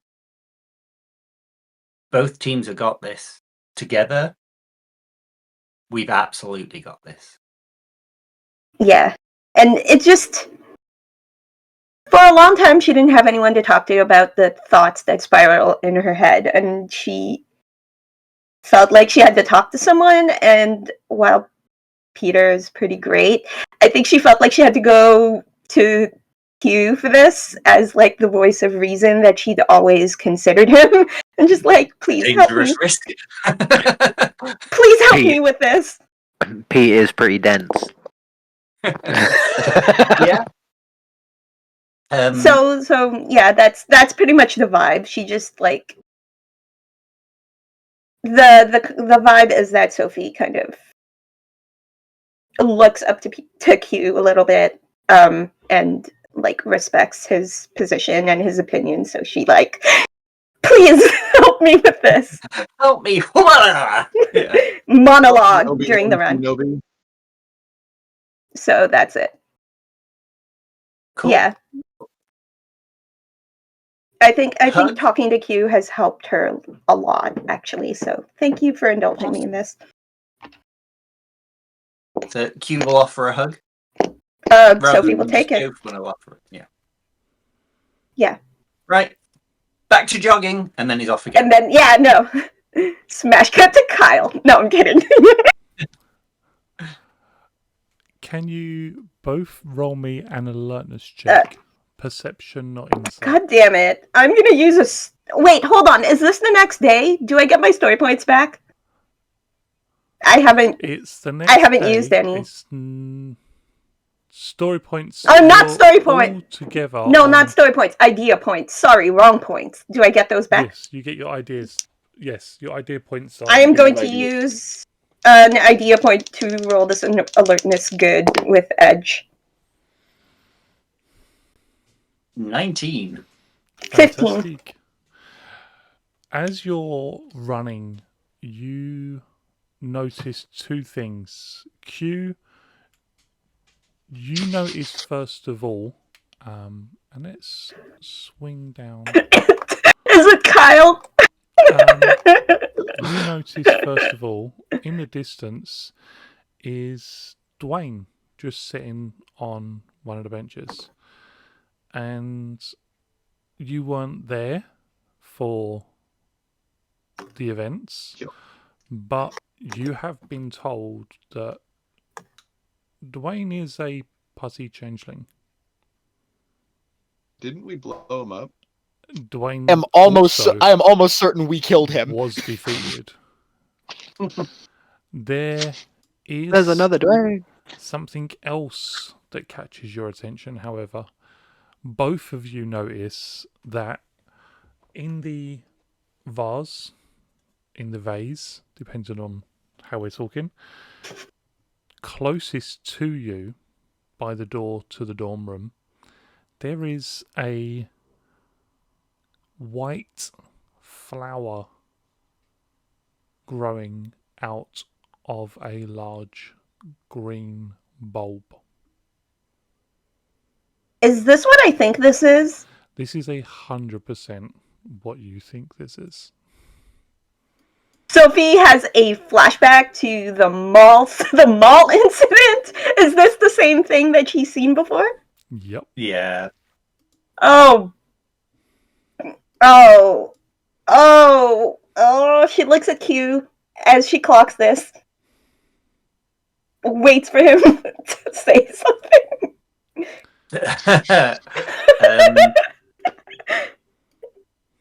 Q goes, let's go this way round, and signals for them to go up through the car park and around the corner to try and find a quiet spot to be able to use their communicators. Or at least they go into change of plan. Go into where the car parking spaces are and start to stretch casually, and he seems to be checking his fitness tracker whilst radioing back to base. Yeah. Sophie was... Alpha, guys, we've got another one of those plant seedlings. Thank you. Over at the dorm, but there's a load of people around, so also, Dwayne, that putty changey thingy, he's here too. Didn't you guys say you I'm killed sorry. him? What? Absolutely killed him. Yeah. Yeah, we definitely killed him. Okay, well, Dwayne 2.0 is definitely here. We should probably do some violence. Can Pete quickly run a scan just to confirm that he is actually a changeling putty and not actually Dwayne? Yeah, roll me a There- technology I mean- check. Difficulty Brilliant. Remember, there 10. was no Dwayne. Is that like there is no spoon? I rolled a 10. It Uh, definitely yeah. seems to have the same signature as Cool. the last one. This, Just wanna you're make sure fairly certain, is a putty changeling. Good. You do notice that Q and Sophie do notice that he seems to be staring over at the white flower, like he knows it's there, and he's talking very hurriedly into a phone. He seems oh, Sophie, roll me an alertness insight check. Okay, I can do that. You can also roll me an alertness insight check, but I just know that this would make Sophie very happy. 22. 22. Okay. 15. Sophie, he looks both angry and afraid.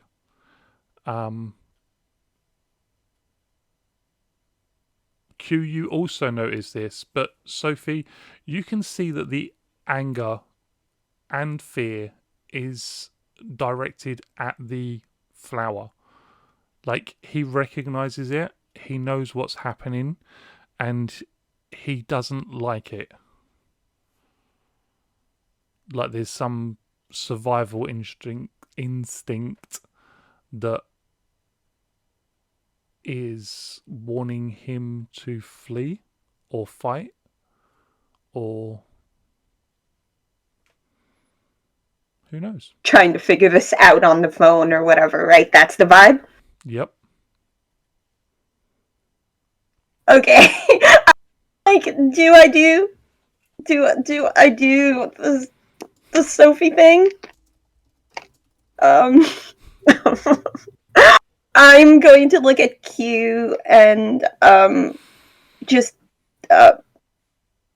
she kind of quietly gestures like to someplace. Essentially, Yeah, like, should we go? Surreptitiously stretching just behind this planter. Just behind the planter. I will say the Yeah. planter is like a half wall, so it is like 3 Yeah. foot tall. It does give you a Sophie- bit of cover. So when she Is this shows our when form? is it the blue dorm or the black dorm? Which one is it? This is actually the blue dorm. Okay, so it's not the green or the black dorm. No. Okay. If we Sophie, go inside, we yeah. can find like a quiet corner or a spot, teleport to the roof, morph, and then drop down and start doing the thing. Okay. She will Yeah. follow Q's lead. Should And do you need us? Yeah, why not? Mm, If you're not Alright. busy, you know, if you can untangle yourself from Kelsey. no, just sleeping. It's not, the shade. He's not bitter. Cool. So we'll slip into the dorm, find like a quiet corner, teleport morph to the roof. and we'll meet them So- on the roof, I guess. Yeah, I think that's a safe bet. So We morph I on the just- roof, and everyone. I just wanted meets there. to wait until you were like, all right, we're jumping them now, and then I would just teleport right next to him. I'm just Oh, saying cool. the teleporting in Power Rangers should be used to sneak people much more often than it is. Before Pete leaves the command center, he is going to set up a satellite track on Dwayne specifically. Like, to Follow watch it. this guy. Yeah, follow this dude. You're gonna stick an Yeah. AirTag in him. Yeah. Yeah, pretty much. You know, like Hey, buddy, just follow this. in the old Spidey In which cartoons, case- the Spider Tracers, but like a satellite. In which case, and it then- is morphin time. Red Thunder Dragon. Blue unicorn. Yellow Griffin. Black Lion. Green Dragon. We got it right. You did get it right. Hey, Is that a story point? There is a story point. Whoop woo!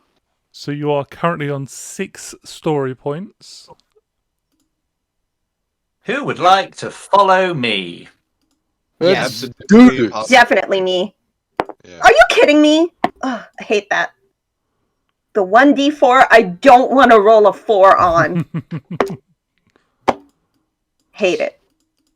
22. Ugh. That's Ew. an 8.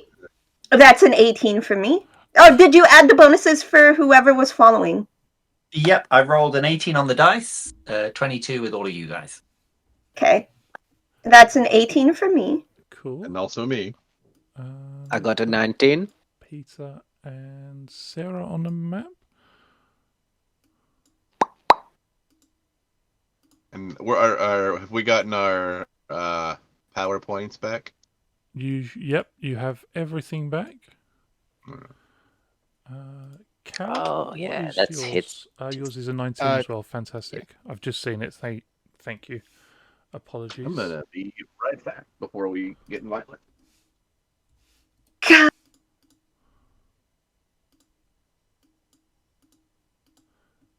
And that is. I just had this.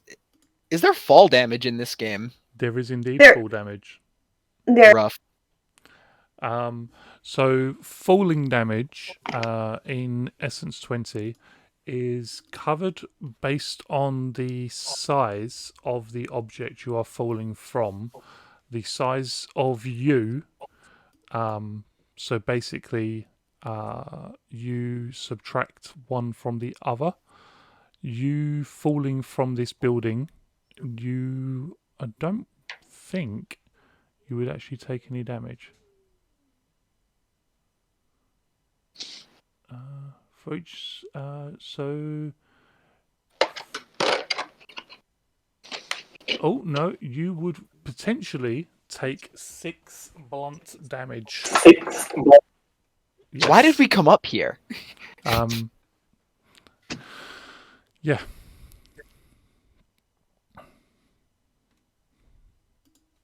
Alpha So don't put me fall on off the ground. building. Alpha just put me on the ground. Hey, I don't need to be up here. Hold on. How He- tall is this building? This building is 60 foot up. Balls. Pete, are you okay, buddy? You're looking a little pale. You're looking like you haven't been painted yet. I didn't notice that he had I was his hat gonna- on. I'm okay, so theoretically, could I jump off the roof and then use my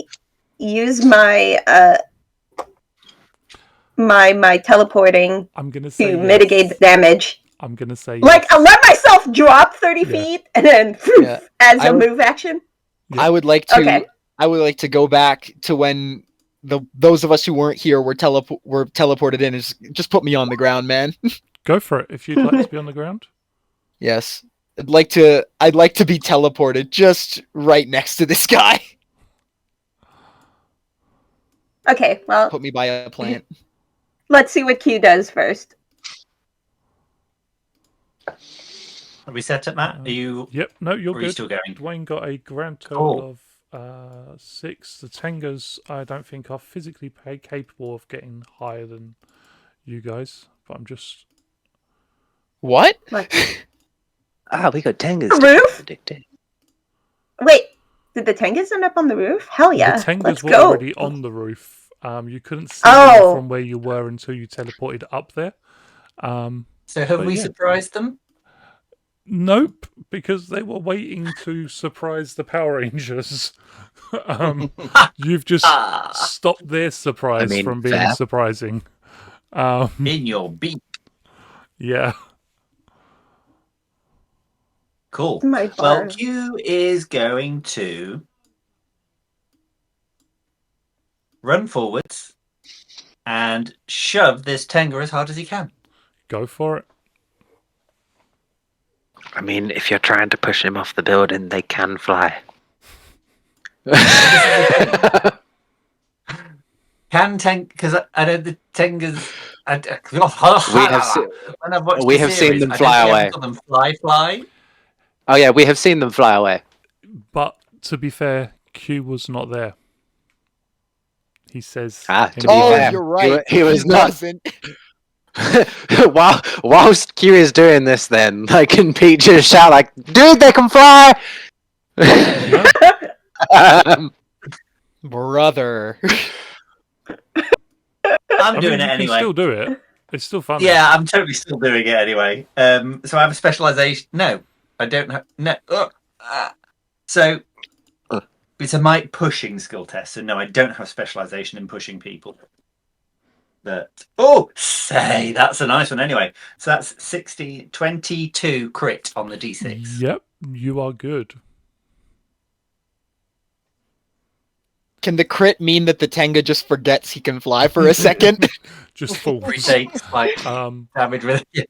I will say that the crit means that the Tenga does fall to the ground. However, he does manages to sort of use his wings to soar down. So he's not staying up there to join the fight. He's just down there now with, Cal. It's time to eat. Heads up, Cal! As the Tenga warrior sort of Thank you soars for the down present. there, the lovely, innocent students who are having breakfast, coffee, chatting, start to scream and panic. They don't Keep know my name what's out your going on. mouth. They don't know what's going on, but this is almost never good. Unless maybe the drama department's putting on some sort of play. We live in Angel Grove. You know that's not what's happening. Exactly. You know that's not what's happening. And Definitely they a rehearsal for start yes. to scatter, Good. thankfully running away from the Tenga warrior, Cal, and the evil seedling. Does that count as an attack? That does A count shove? as an attack. Yeah. Cool. Then I shall use my level 5's perk of extra attack Whoop whoop. to kick this next one in the beak. Ow. The beaky beaky beak beak. That's a secret Yeah. beak. He has more than Finish one, him. and that's the secret one. Beak.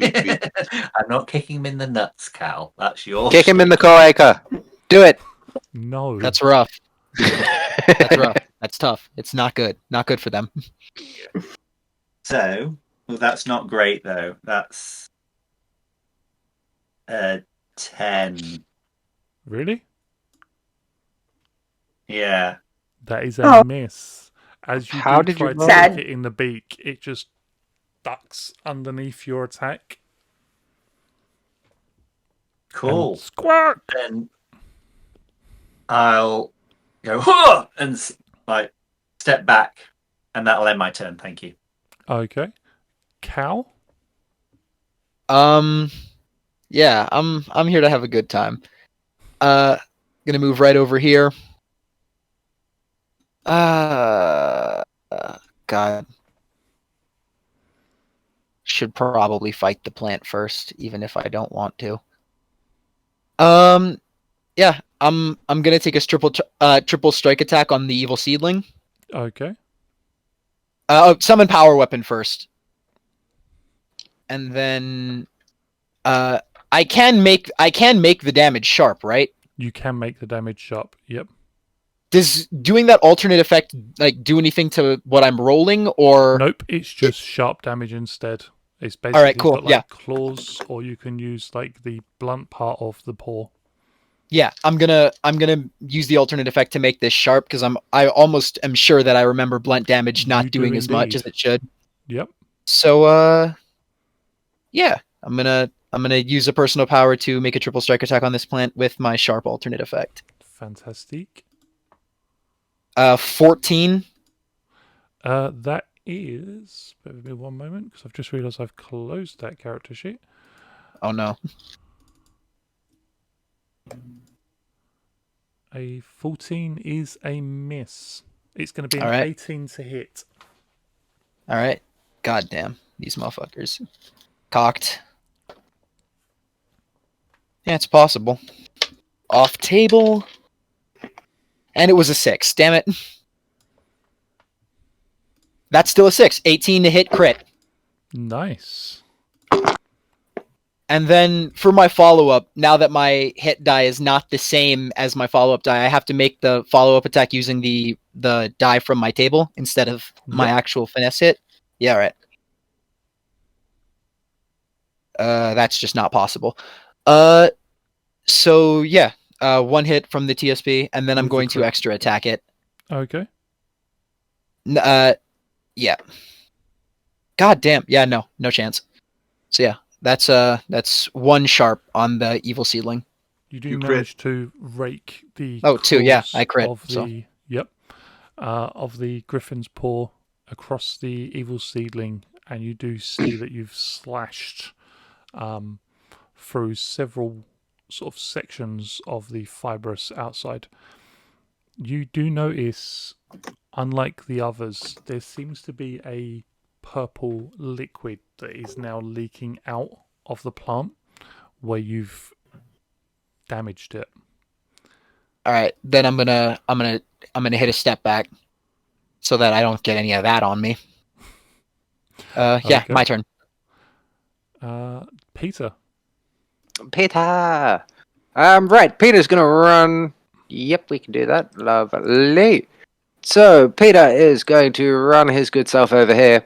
Just out of sheer excitement, I'm going to test out my new power, and I am going to spend 1 personal power, and I am going to summon my nice javelin-y dragon tail goodness of my dragon sword, and Don't forget I'm the going upshift on your dice. Yep. I'll go and upshift. So I rolled a 6, 30. Yeah, I hit. Fantastic. No crits? No crits. No crits. Okay. And then, poof. so I end up on the other side of them. Yep. And then, can I use that more than once? Yeah, as long as you've got extra attack. Do you have extra attack? I do indeed have extra attack. It's a As long as beautiful you have thing the that. attack actions and the power points to do so. Yeah, it's a beautiful thing that both me and Red Ranger got at level 5, which makes me happy. And yellow You know- also has extra attack. Everyone's You- a blue. Well, You know what? Started, yeah, I am going to. As I land, like, on the arm of the couch, I then instantly just jump back off again and, like, fly back through them to get a 16 and an 8. Yeah, that hits. Any crits? In fact, yeah, that was a crit. So that is the 2 points of damage needed to defeat those 2 Tenga warriors then. And as Would you he like to paint the word blasts picture? through. So the first attack he does, he literally runs in, he summons, like, his, like, jousting javelin that looks like the tail of the dragon sword, as previously mentioned. As he, like, tears through it, spins up, like, just sparking electricity through it as he lands on the corner of the sofa, and then he instantly, like, boosts back off again to blast back through them, this time, like, just a massive lightning bolt charging down, like, the shaft of the javelin as he passes through, as they just kind of on the other side of him, as he looks at his javelin and just kind of goes, "Thank you, Q!" It's alright, buddy. Because he loves it. That is the And, 2 Tenga warriors down then. I'll set 1 card and in my turn.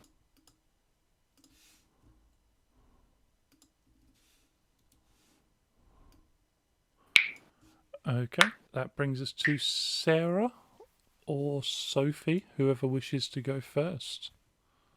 I have a question. Go for it. Is it determined that my lesser leap is a move action itself, or does it tag on to my move action? Because if I move 30... Oh, it is my move action. It is your move action, yep. You'd have to sprint to get off the roof. Yeah. Could she theoretically teleport off the roof using that ability? Or would it count height-wise as well? It would count. It would count height-wise. height-wise. So she'd be like she could teleport 30 foot down and then towards. Yeah. The idea is to drop 30 and then teleport the rest of the way down, so I don't go splat. Cushion yourself. Yeah, smart. I mean, teleport doesn't hurt nearly as much as, direct drop.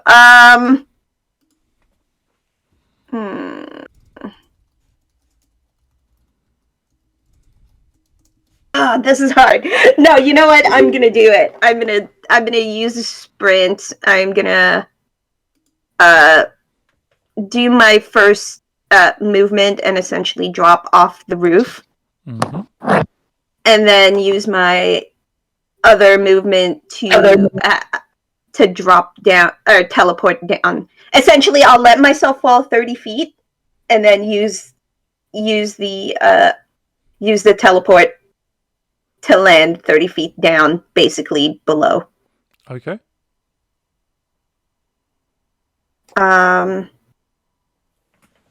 Yeah, hold on.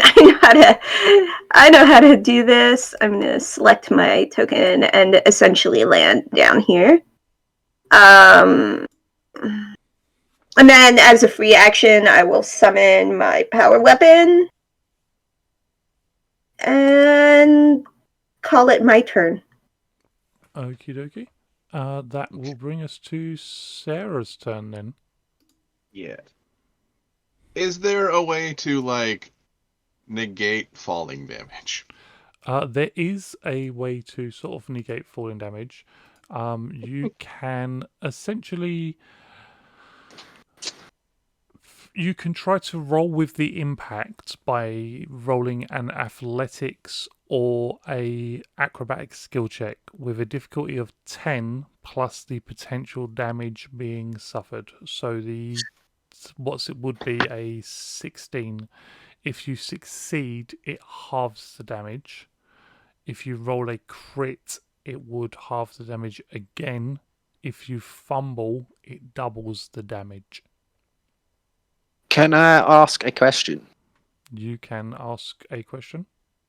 Is there a way to fluff it as such that you use the building to slow you down? Say if, for instance, for Sarah, if she jumped off the building, summoned her Blade Blaster as the dagger, and used it to dig into the building to slide down, could that slow her enough to not take damage as she lands? I would say you can do the same, follow the same rules as the athletics or acrobatics skill. Yep, that's fair. That's fair. But with a might or brawn check instead. Okay, that's fair. That's fair. Question: what if you wanted to jump onto an enemy that was on the ground? You just kind of step off and... This is going to sound like a really stupid question. For Sarah in particular, could she use her lesser roar of the dragon to blast herself back as she comes down? Yeah, lion, sorry. So, jump off as she's about to hit, fire it to, blast herself back and deal damage to the surrounding enemies? I had a similar idea, but different with my stick. The screamy stick, yeah. Yes, with a story point. Do it. Okay. Do it, because it's awesome. I think what I want to do is run and jump off, and when I'm within 15 feet of Planty Boy, scream with the stick, and I'll use that to also slow my descent. Mm-hmm. So if I take the story point, I will do that. Yeah. Do it. Do it. I think that's a fair... Mm-hmm. That is a more than fair trade. Thank you, Matt, for... do something cool. Thank you for feeding my story-driven needs. End up right here. Because 60 feet's a lot of damage. I don't want to take that. Mm-hmm. And can't aim, but we're up. I mean, out of curiosity, could we have just teleported down? Yes, but I would have said it would have taken your action to Standard teleport. action. Yeah, Yeah. fair. I'm not gonna lie, my power's pretty rad. I just jumped off a building and didn't take any I damage. tried to make sure everybody's powers were pretty rad. I have an idea that Just it could different work reasons. for Q as well. Q's got a whip sword. He's got a whip sword, so I can grab onto the end of his sword and jump down, and then he can jump off and use it to rappel down. What is the willpower of Of a plant. The willpower of the plant is 14. Here's All right, I'm leaving that shit to you. Are you kidding me? I saw that it failed, but I didn't see what it was. It's a 10. have you Oof. oh, Yeah.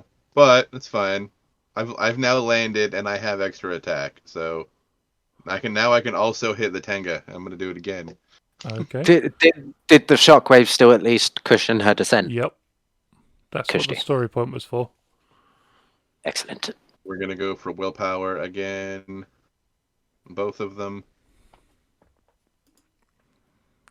Yeah, ground stomp this bitch.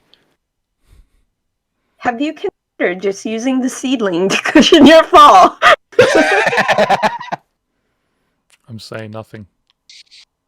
Okay, not a real crit, but I think that hits both of them. That will indeed hit both of them for 1 point of damage each. 1 point of screamy. Yep. I thought so. It's So- just been a while. Sonic damage, is that a damage type? Yeah. Sweet. 1 point of Fantastic. lap. That will bring us to the single Tenga warrior, who Whose brethren have fallen rather quickly. is sort of actually looks at the fight around them, squawks,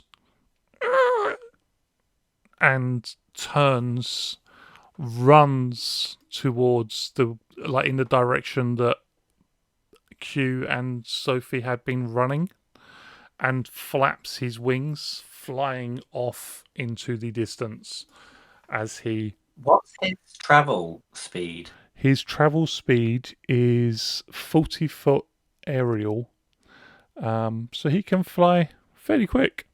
What is the airspeed But of an unladen Tenga?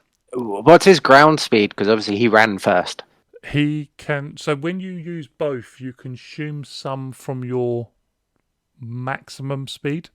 So if he hypothetically, if he walked 10 foot, He'd only fly 30. Fly 30 foot. Mhm. So, If we're going to be able to blade blast him before he leaves the scene. he is essentially going to be. I mean, unless he uses his action for the double move. He will Lasso him. He is running away. He is going to be 90 foot away from you. So unless he's going to be off the scene. But he is running away. You can see he is terrified. He is broken. He is not coming back. His 2 Tenga brothers have just been defeated, and he is not sticking around to watch how this goes for Team Aliens. Team Thunder is winning this. Yeah. I was just gonna point out that Sarah has no penalties for shooting out of range sharpshooter's grace. If she wants to, on her turn, take a shot at the Tenga warrior, she is welcome to do so. I'm not going to stop her. I'm just saying, like, range can't stop Sarah. Nothing can stop Sarah. Sarah has other ideas. That just reminded me of a line from Buffy the Vampire Slayer. Anyway, Nothing can defeat the Wayne penis. starts running, not away from the fight, and not towards Cal for a moment, it looks like he's running towards Sarah, like he wants in on the melee. But as he runs, as he transforms into this large mass of clay and stone, you can actually see that he is running towards the evil seedling with fists raised, trying to smash it.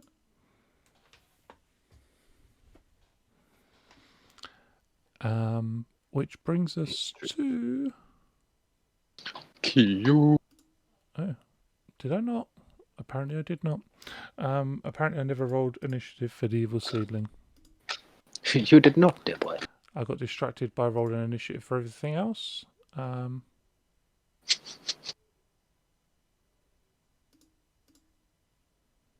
What do we get? I got 21. Interesting. Quite a quick plant. Yes, a very quick plant with that base 19. Spin it around. Hell out of here. I'm in 10 foot of smoke. Yes. You are covered. At the moment, Smoke bomb! at the time of its own action, it did not realise it didn't realise the jig was up. So It did not was realise it trying was to in be a combat. plant. Yes. It did not realize it was its turn. It was only after Cal started wailing on it that he realised that maybe it needed to fight. Danger. And Oh, it's not jeez. his turn. So now it is Q's turn. And then it will be the evil seedling's turn. I would like to Scoochie, aerial off the roof, spend a story point to nail the landing. Yeah, I'm just going to do that. No, would that be my move action?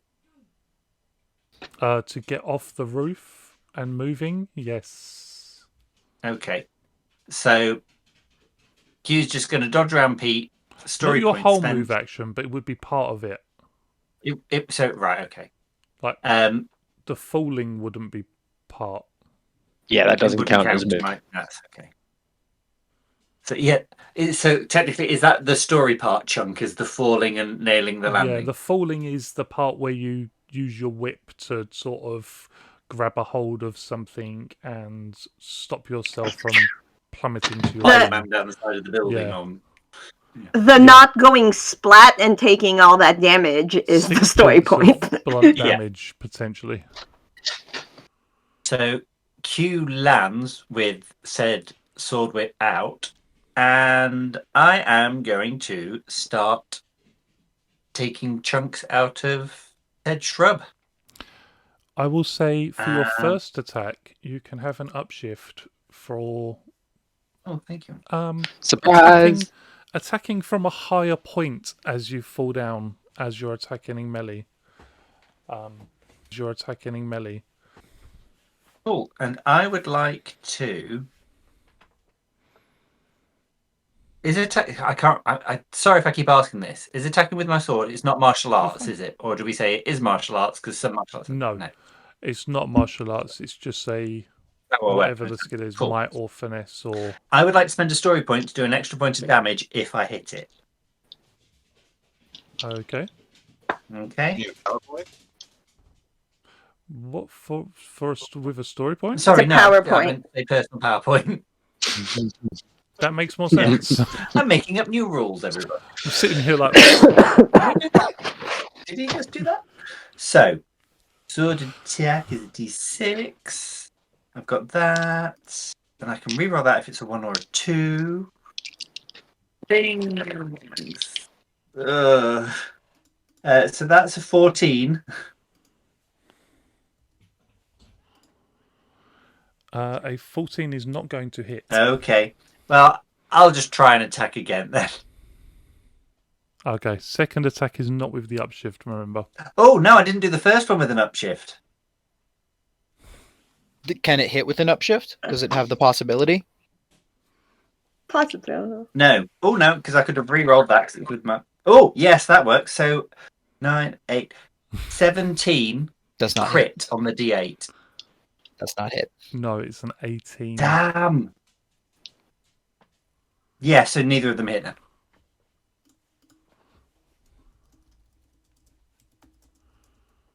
So I'll just go do and move to death. Thank you. I'm done. Okay. It is the turn of the evil seedling. Dun dun dun. Throwing in some flower power. I'm not sure if I can make any other flower jokes. Sickly Q is in the 10-foot cloud of smoke. He is in the 10-foot cloud of smoke, which means he gets cover against targeting attacks Well, I tried. or ranged attacks, The guy, not targeting specifically. yeah, the guys on the roof don't, or whoever's on the roof doesn't. No. But Let's have a look. What is your toughness or evasion, Sarah? oh no, No. 16 evasion. 16. Okay. yeah. That's a fail, so you're fine. And that is Cal's turn. Yeah, all right, cool. I'm just going to attack it twice. Sharp damage. Okay, go for it. Nope.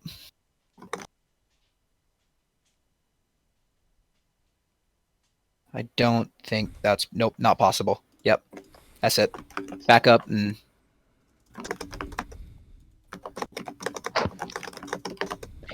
Davey, things happened. Peter. Peter, here you go. Evil seedling. Enough said.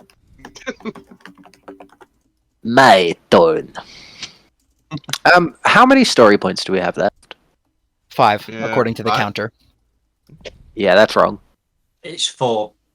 4. Four. Cool. Is Do you it? mind if I also use a story point to It should be 4, yeah. guide myself to safety as I jump off of this roof? Hey, you know where Do it's safe? In the smoke cloud. Oh, I'm kamikazeing this right now.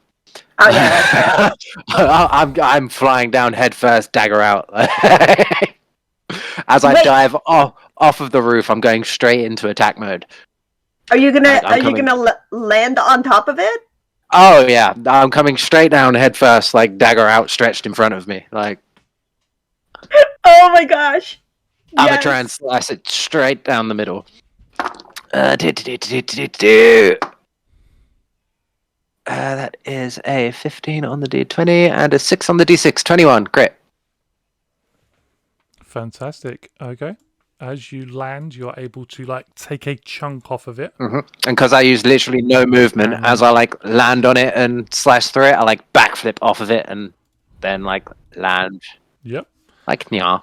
You do notice that more of this purple liquid splatters across the ground. Cool. I'm not done yet. I will then fire off another attack. Shifting into my Go. sword mode because my sword is free. I'm going to use a story point of my own to increase the toughness by 5. So I rolled 20. That is a miss. Did I get any crits? No. I mean, it'd still be a Oh miss. yeah, you used the story point. So cool. And then I've still got a. Sorry. That's fine. I've still got some movement left because I literally just fell off a roof. So I'm just gonna duck back a little bit, and then can I shout at Dwayne in putty and just kind of ask, because we can tell that he's trying to attack the seedling, yeah. It looks like it, yeah. I'm just gonna shout at him in putty, like, why are you attacking the seedling? Is this not on your team? Your deal. You hear Dwayne shout back in putty that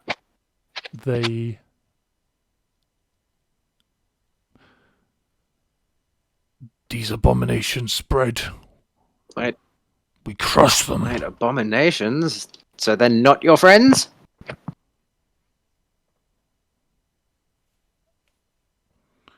there's not much of a conversation going on in the fight Indeed. in terms of you can't stop and have a full-on Yeah, conversation. obviously he'll shout that back to him, and then obviously wait until his turn for a reply, I suppose. And yeah, in turn. Okay. Sophie Uh, or Sarah? I'm gonna shoot it. I'm gonna shoot it. Yeah, that's what I'm gonna do. I'm gonna take the downshift. Oh no, wait! I don't need to take the downshift. There's only one target. Okay, cool. Shoot her. I rolled a 10. Feels bad. Oh. I'm gonna try to. Oh wait, I don't have extra attack at level 5. Oh. I'm going to bonus action defend. Bonus action. Free action defend. Yeah, I'm gonna free action defend and just hang here. There's no more smoke cloud, but I'm gonna chill here. That's my turn. Really quick turn. Fantastic. That brings us to Sarah then. I am going to use 2 free actions to aim for 2 different attacks.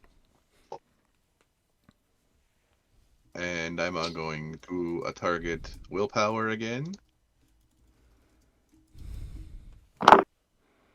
Nice.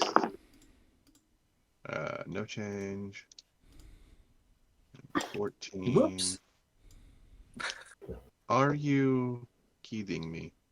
Alright. Again.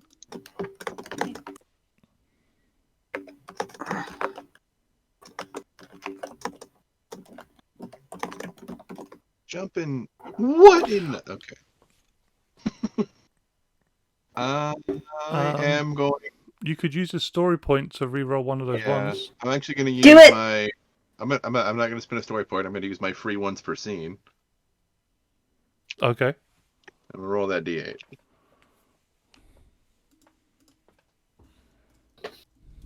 Oh! Alright. Well, Mate, your dice do not like you. we are suddenly. It's bad at the roll 20 dice bot is a dick. Like Mm-hmm. I say just for fun, he should get to roll it again. it doesn't do anything. We just want to see him roll numbers that aren't ones. That is my turn. I live here. In my failure. Okay. Who does that brings to? That brings us to Dwayne. If Dwayne kills this thing, we're going to laugh, right? Go, Dwayne, go! Go, Dwayne the Not Ranger. If he does kill it, from here on out, he'll be named The Rock. Just saying. It's happening, Matt. It's happening. Oh. It's happening, Matt. That's It's a crit. happening! Here forevermore is Dwayne, The Rock. Can we just a moment of respect for Dwayne? Go on, Dwayne. Who just Crit the apparently in full putty form. Unfortunately, It is- I'm pretty sure his damage is blunt, right? It is Is blunt. Dwayne the first You are changing correct. putty? So it should have been a 1d4. Is Dwayne the first changing putty that will be chosen to become a Power Ranger? So still a hit, but not a crit. Thank you. As he does raise his fist up and just slams it down as hard as he can upon the evil seedling. Not enough damage to defeat it, thankfully, because that's crazy. People's elbow, yes. Call him the But- weed whacker. As he does sort of splat part of it into the ground, more of that purple liquid splashes out from the blow. Bringing us to Q. Awesome. I am going to roll dice. Roll once. It's always fun. Yeah, the first attack hits 21.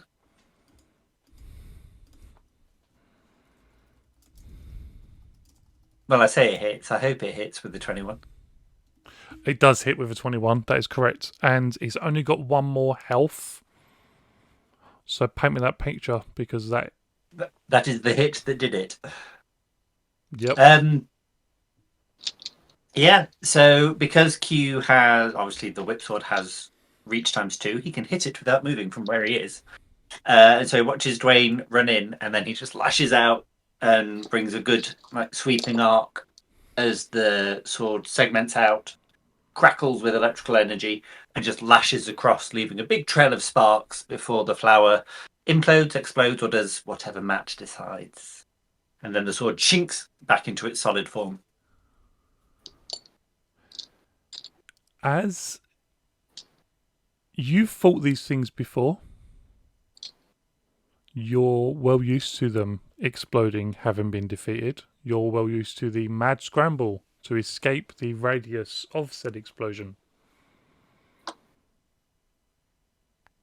There is no explosion. Damn. Do Sad. I see the pink Concerning. or purple goop?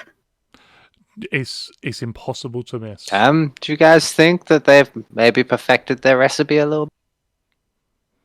Hey, Dwayne, why isn't it exploding? 2 seconds, dude. Dwayne! You- I have one job. Dwayne It's stupid, shifts but I'm gonna his do it. His head transforms back into the more humanoid Dwayne version, and he looks across at the Rangers. For a second, looking torn, like Power Rangers. People like hold up his hands and like disappear his weapon. Mm. Just kind of like, we come in peace, dude. We already popped you one. This is a new one to us, too. Many of my brothers have been blown to chunks fighting these things. You didn't put this here? Does it look like I would have put this here? This abomination of alchemy? So, You don't want the answer to that question. I mean, yeah, like, from what we've been told, putties are the bad guys. Finster is a bad guy. You were created by Finster, right? My father, yes. Okay, so are we to take that you're not working with Rio? I have never even met Rito. Okay. Are you Do we know saying- that Rita's back? Just out of character, quickly. I don't think no, our characters have never No. even no, that's just maybe been- that's heard been- about her in the past, but none of us have ever even like gotten close to But- an idea that Rita is here. Yeah, we don't know her and Zed are back with Rio, do we? Cool. We do not. So you guys aren't working with Rio then. So why are you here? We've been here for years. Can I insight check this guy? Yeah. I'd like to say I'm like translating for everyone as we go along. The difficulty speaking- for he's the speaking insight. English. He's speaking. He turned his English. head back into human, so He turned his head back to human. He's speaking perfect. I would English. like Are to you- say that Cal is ready to hit him if he tries anything. Sophie, The alertness playing that insight as check is well. a difficulty 5. 15. Yeah, I've like poofed off my sword, but at the same time it's back in a moment. Like Sophie's power weapon is in dagger mode. She's not gonna shoot him, but she has her daggers. He's not lying. I did. Okay. So, question. Are you telling us that Finster is not responsible for these plant things? He looks over at you like he's following each ranger as they talk, and just, I've been tending the flower beds from D Fielding Park for years. That is my job. Yeah. Never have I ever planted these flowers. All right. So they're what's Finster's third party? goal? fourth party? Sorry, what did you say, Michael Sarah? I was just thinking out loud. There's a third party, fourth party even. Oh god damn it! I'm mad we- as hell. we You need name got badges. we got Rito. We got Mariner Bay, obviously that's its own. But now there's somebody else planting these giant seedling things. But we know that we the reckon plants are made by Babu. Do we? We know that the alchemic symbol that we keep finding is his like calling card His- trademark sort of thing. But that means Babu That was confirmed. Finster and may not necessarily be working with Rito. Sophie just says, That Simeon, "What? he chose to fight with Rita. My master, my father, chose to flee. So you guys are fugitives from. He sort of looks around, and there's a poster across the distance, and it's like one of those recruitment posters for the college. Come here to study, and two of the students in the poster are aliens. So It's like, As long What's as world Finster's- domination isn't in the picture, then what's Finster's goal then? I think he just wants his children to have an education." he wishes his family to live their lives. And Yeah. you are his family. We are his children. Dwayne, I'm going to ask you a strange question. Do you have a phone? He takes out a smartphone. Can I take your number? Can we talk about this a bit more in depth? Maybe, I don't know, organize a meeting with Finster? Like, we come in peace. He passes you the phone with his phone number like visible on the screen, so you can do whatever, take a picture or. the visor's always recording, so just I Yep. look at it and And as this is happening, you hear this, and I hate to say this, and I apologize. You hear this sucking sound. And What in the hell? you can see the purple liquids splattered around the plant, traveling up through the plant's Oh no. like capillaries, and Uh, as it does, I leave, it shimmers. I leave away. The flower upon its head begins to open, flowering, Do we have a second to react? and you have a second to react if you wish to get away. yeah, back up. So I would like to put can I myself grab between Dwayne? you and Dwayne. Yeah. Yep. Yeah, I'm gonna grab hold of Yeah. Dwayne to pull him out of the way. Just gonna literally I- grab him, turn around so that my back's towards the plant to like shield him from the if there is a I- blast. I spend a personal power. Zoom. I'm out. Poof. Smoke bomb. I got. So I assume me and Q have just kind of bundled on him to like create a dual kind of huddle shield. I moved the wrong Wait, way. which direction did everyone go? I'm just gonna move you two just so I can pop her down. Mhm. Okay, wait. Okay, I would have gone 30. That's fine. I would have gone 30 feet, Where right? So, okay. the evil seedling was, I'm gonna go. a gigantic humanoid flower has taken its form. Oh And shit! There's also I think you all know what I'm going to say. there's Are also smoke around me. That's Are all we for able- this week. Re-rolling There it is. initiative. That is all for this week. Oh. Got it. Can we not hit a few more things? No, but that does mean that next week begins with Battle! Zord Combat. Oh, Zord Oh, Combat! shit. Yay! Well, on that note, then, can I very quickly yeah, Dragon Zord is summoned. Yeah, if you wish to. We don't have enough personal power for all of us to summon our Zords immediately. I've called it. So Story points. it will arrive Point. so many turns from the start of next session. Yeah, Is it 1d4? Yeah. it's 1d4 for you. No, it's 3d2. 3d2 for us. What it is it for me? 1d2? 'Cause- yeah, mine takes half the time. It's the same but half. Yes, yeah, you flip 3d2 and then cut the number in half. So you Round roll up the or same, round down. but you half it. I'm just gonna roll a d6 because that's easier. 2 turns. No, Okay. you don't roll a d6. Two. There is a reason why it's not the 1. same. It's not the same. You have to roll the d2 3 He's times. doing it. You Yeah. can stop Yeah. Oh. pounding him. 3 turns.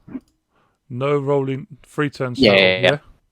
Okay. In total, I Do got we- 5 are we- rounds up, didn't it? Are we Yes. predetermining this before next session? Yeah, so green is 3 turns. My boy is Anybody coming. else? And we'll No, have I'll to roll spend it time next with my week. boy for a while. Blue is 6 turns. I didn't catch you. Blue is 6. I hate it. Why do I always didn't roll catch what you max said, when I don't want to? I'm gonna use a story point. Ugh, ew. I thought about it. I should have. You don't need me to, Is 6. Yeah. you know. Yellow is story point. Red is, what did you get? 6. 6. Try. Jesus. Everyone rolled 6s apparently. Okay. I think it'll be a fun challenge rather than just go, As- boom, Zords, game over. Yeah. It's okay. I've got. It's okay, guys. yeah. I've got this. Yeah, it's no yeah, critique. you hold the line. We'll join you. I meant. Right. So from left to right. So Michael/Peter first.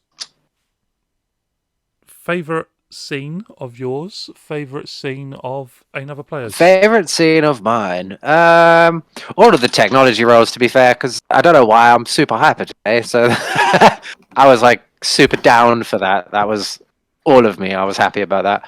And then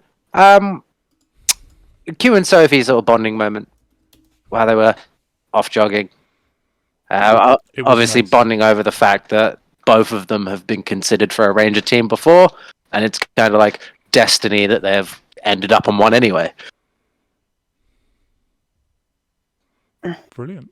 Good and- children.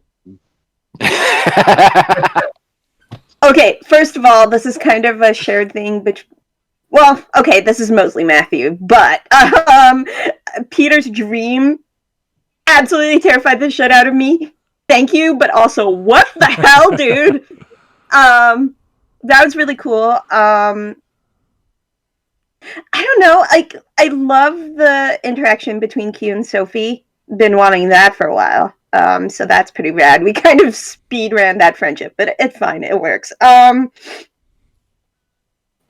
I did not expect Peter to check up on Sophie. That was a nice surprise. You always find ways to surprise me, Michael. Thank you. Actions, not words. What did I say? Yeah, no, it makes perfect sense, and it just brings the whole like dynamic relationship into focus, and I appreciate that. Panic. Can I list a moment that didn't technically happen on camera? Because my Yeah. favorite part of this entire session was Green Ranger Michael going, "He is not as big as a Zord!" Like him getting actually like mad. Yeah, you did get a bit mad about that. Didn't I you? wasn't mad. I'm scared. Like I am fucking Yeah. terrified. Like, But For those who we- don't get to see behind the when camera, we went off, During the during the break. break, the first thing that happened as soon as Matt was like, "And we're off," Michael goes in and just goes, "What do you mean he's bigger than a Zord?" yeah, they're all gonna die. Definitely lost his shit. I think he was The more funniest- terrified the than the funniest rest part. of us. I'm more terrified because I'm directly linked to this bastard. So, like, Oh yeah, no. I have problems.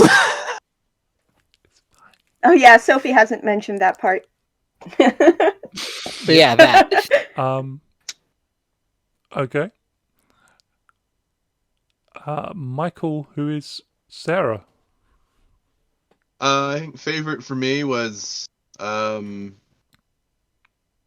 with Peter, testing our new powers. The MGD. Yeah, it's just like, look what I can do. Oh, yeah. Playing with him, just MGDing Peter. That's pretty good. And then I'm here for all of the experiments. yeah. And then Sophie and Q finally getting a chance. I love how that's come up like what, 3 times now. Look, they haven't had any proper interactions, so it's nice for them to finally be on like a level of understanding with each other. Yeah. Yeah, My favorite thing. and Jay, last but not least. Both of mine are kind of for other people, but the whole dream sequence, nightmare sequence, that I really enjoyed. Just generally beginning to end, and some of the subsequents afterwards. And then the second, the bit that kind of I enjoyed that for me ish is the whole Dwayne thing and this kind of new plot thing through Finster not being aligned to the current axis of evil.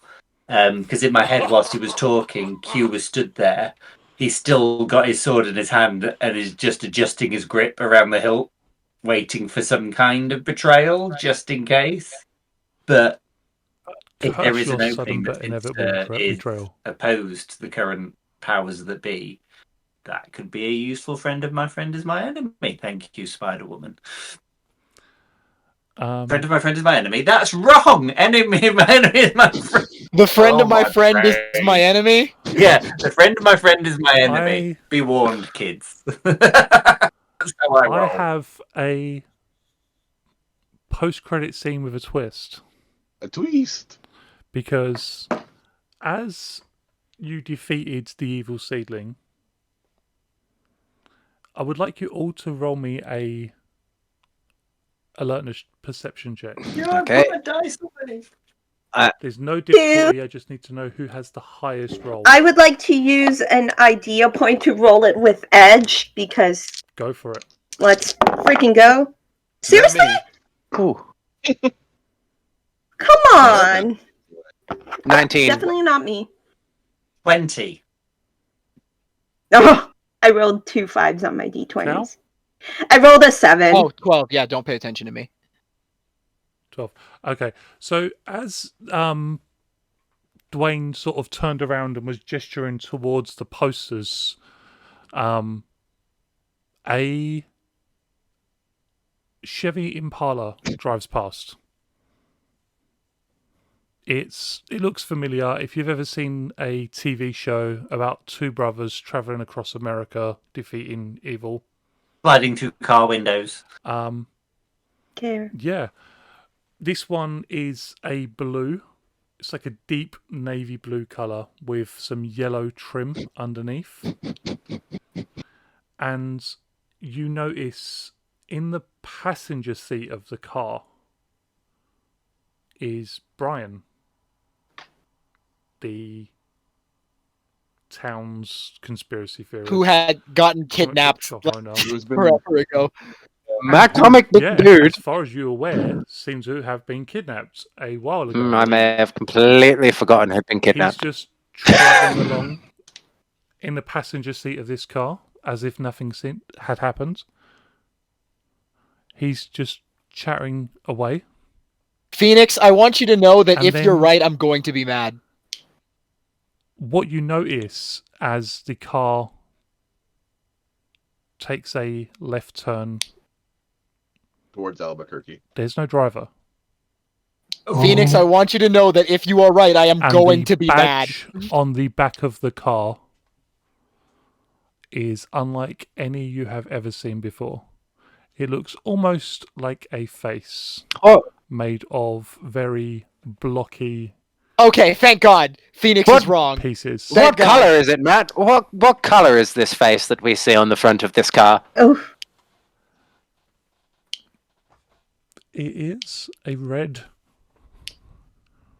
face that you see. Oh, on the- Matthew. Du-du-du-du-du.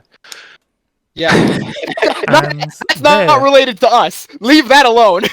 lovely people, we will say goodbye. And Thanks for watching. May the power protect you. transform and roll out. Get out of here. Till Get all outta are here. one. Have a great week, everybody. Until all are one. Bar weep, Till ra now all are weep, one. ninny bon. Before we... No, no.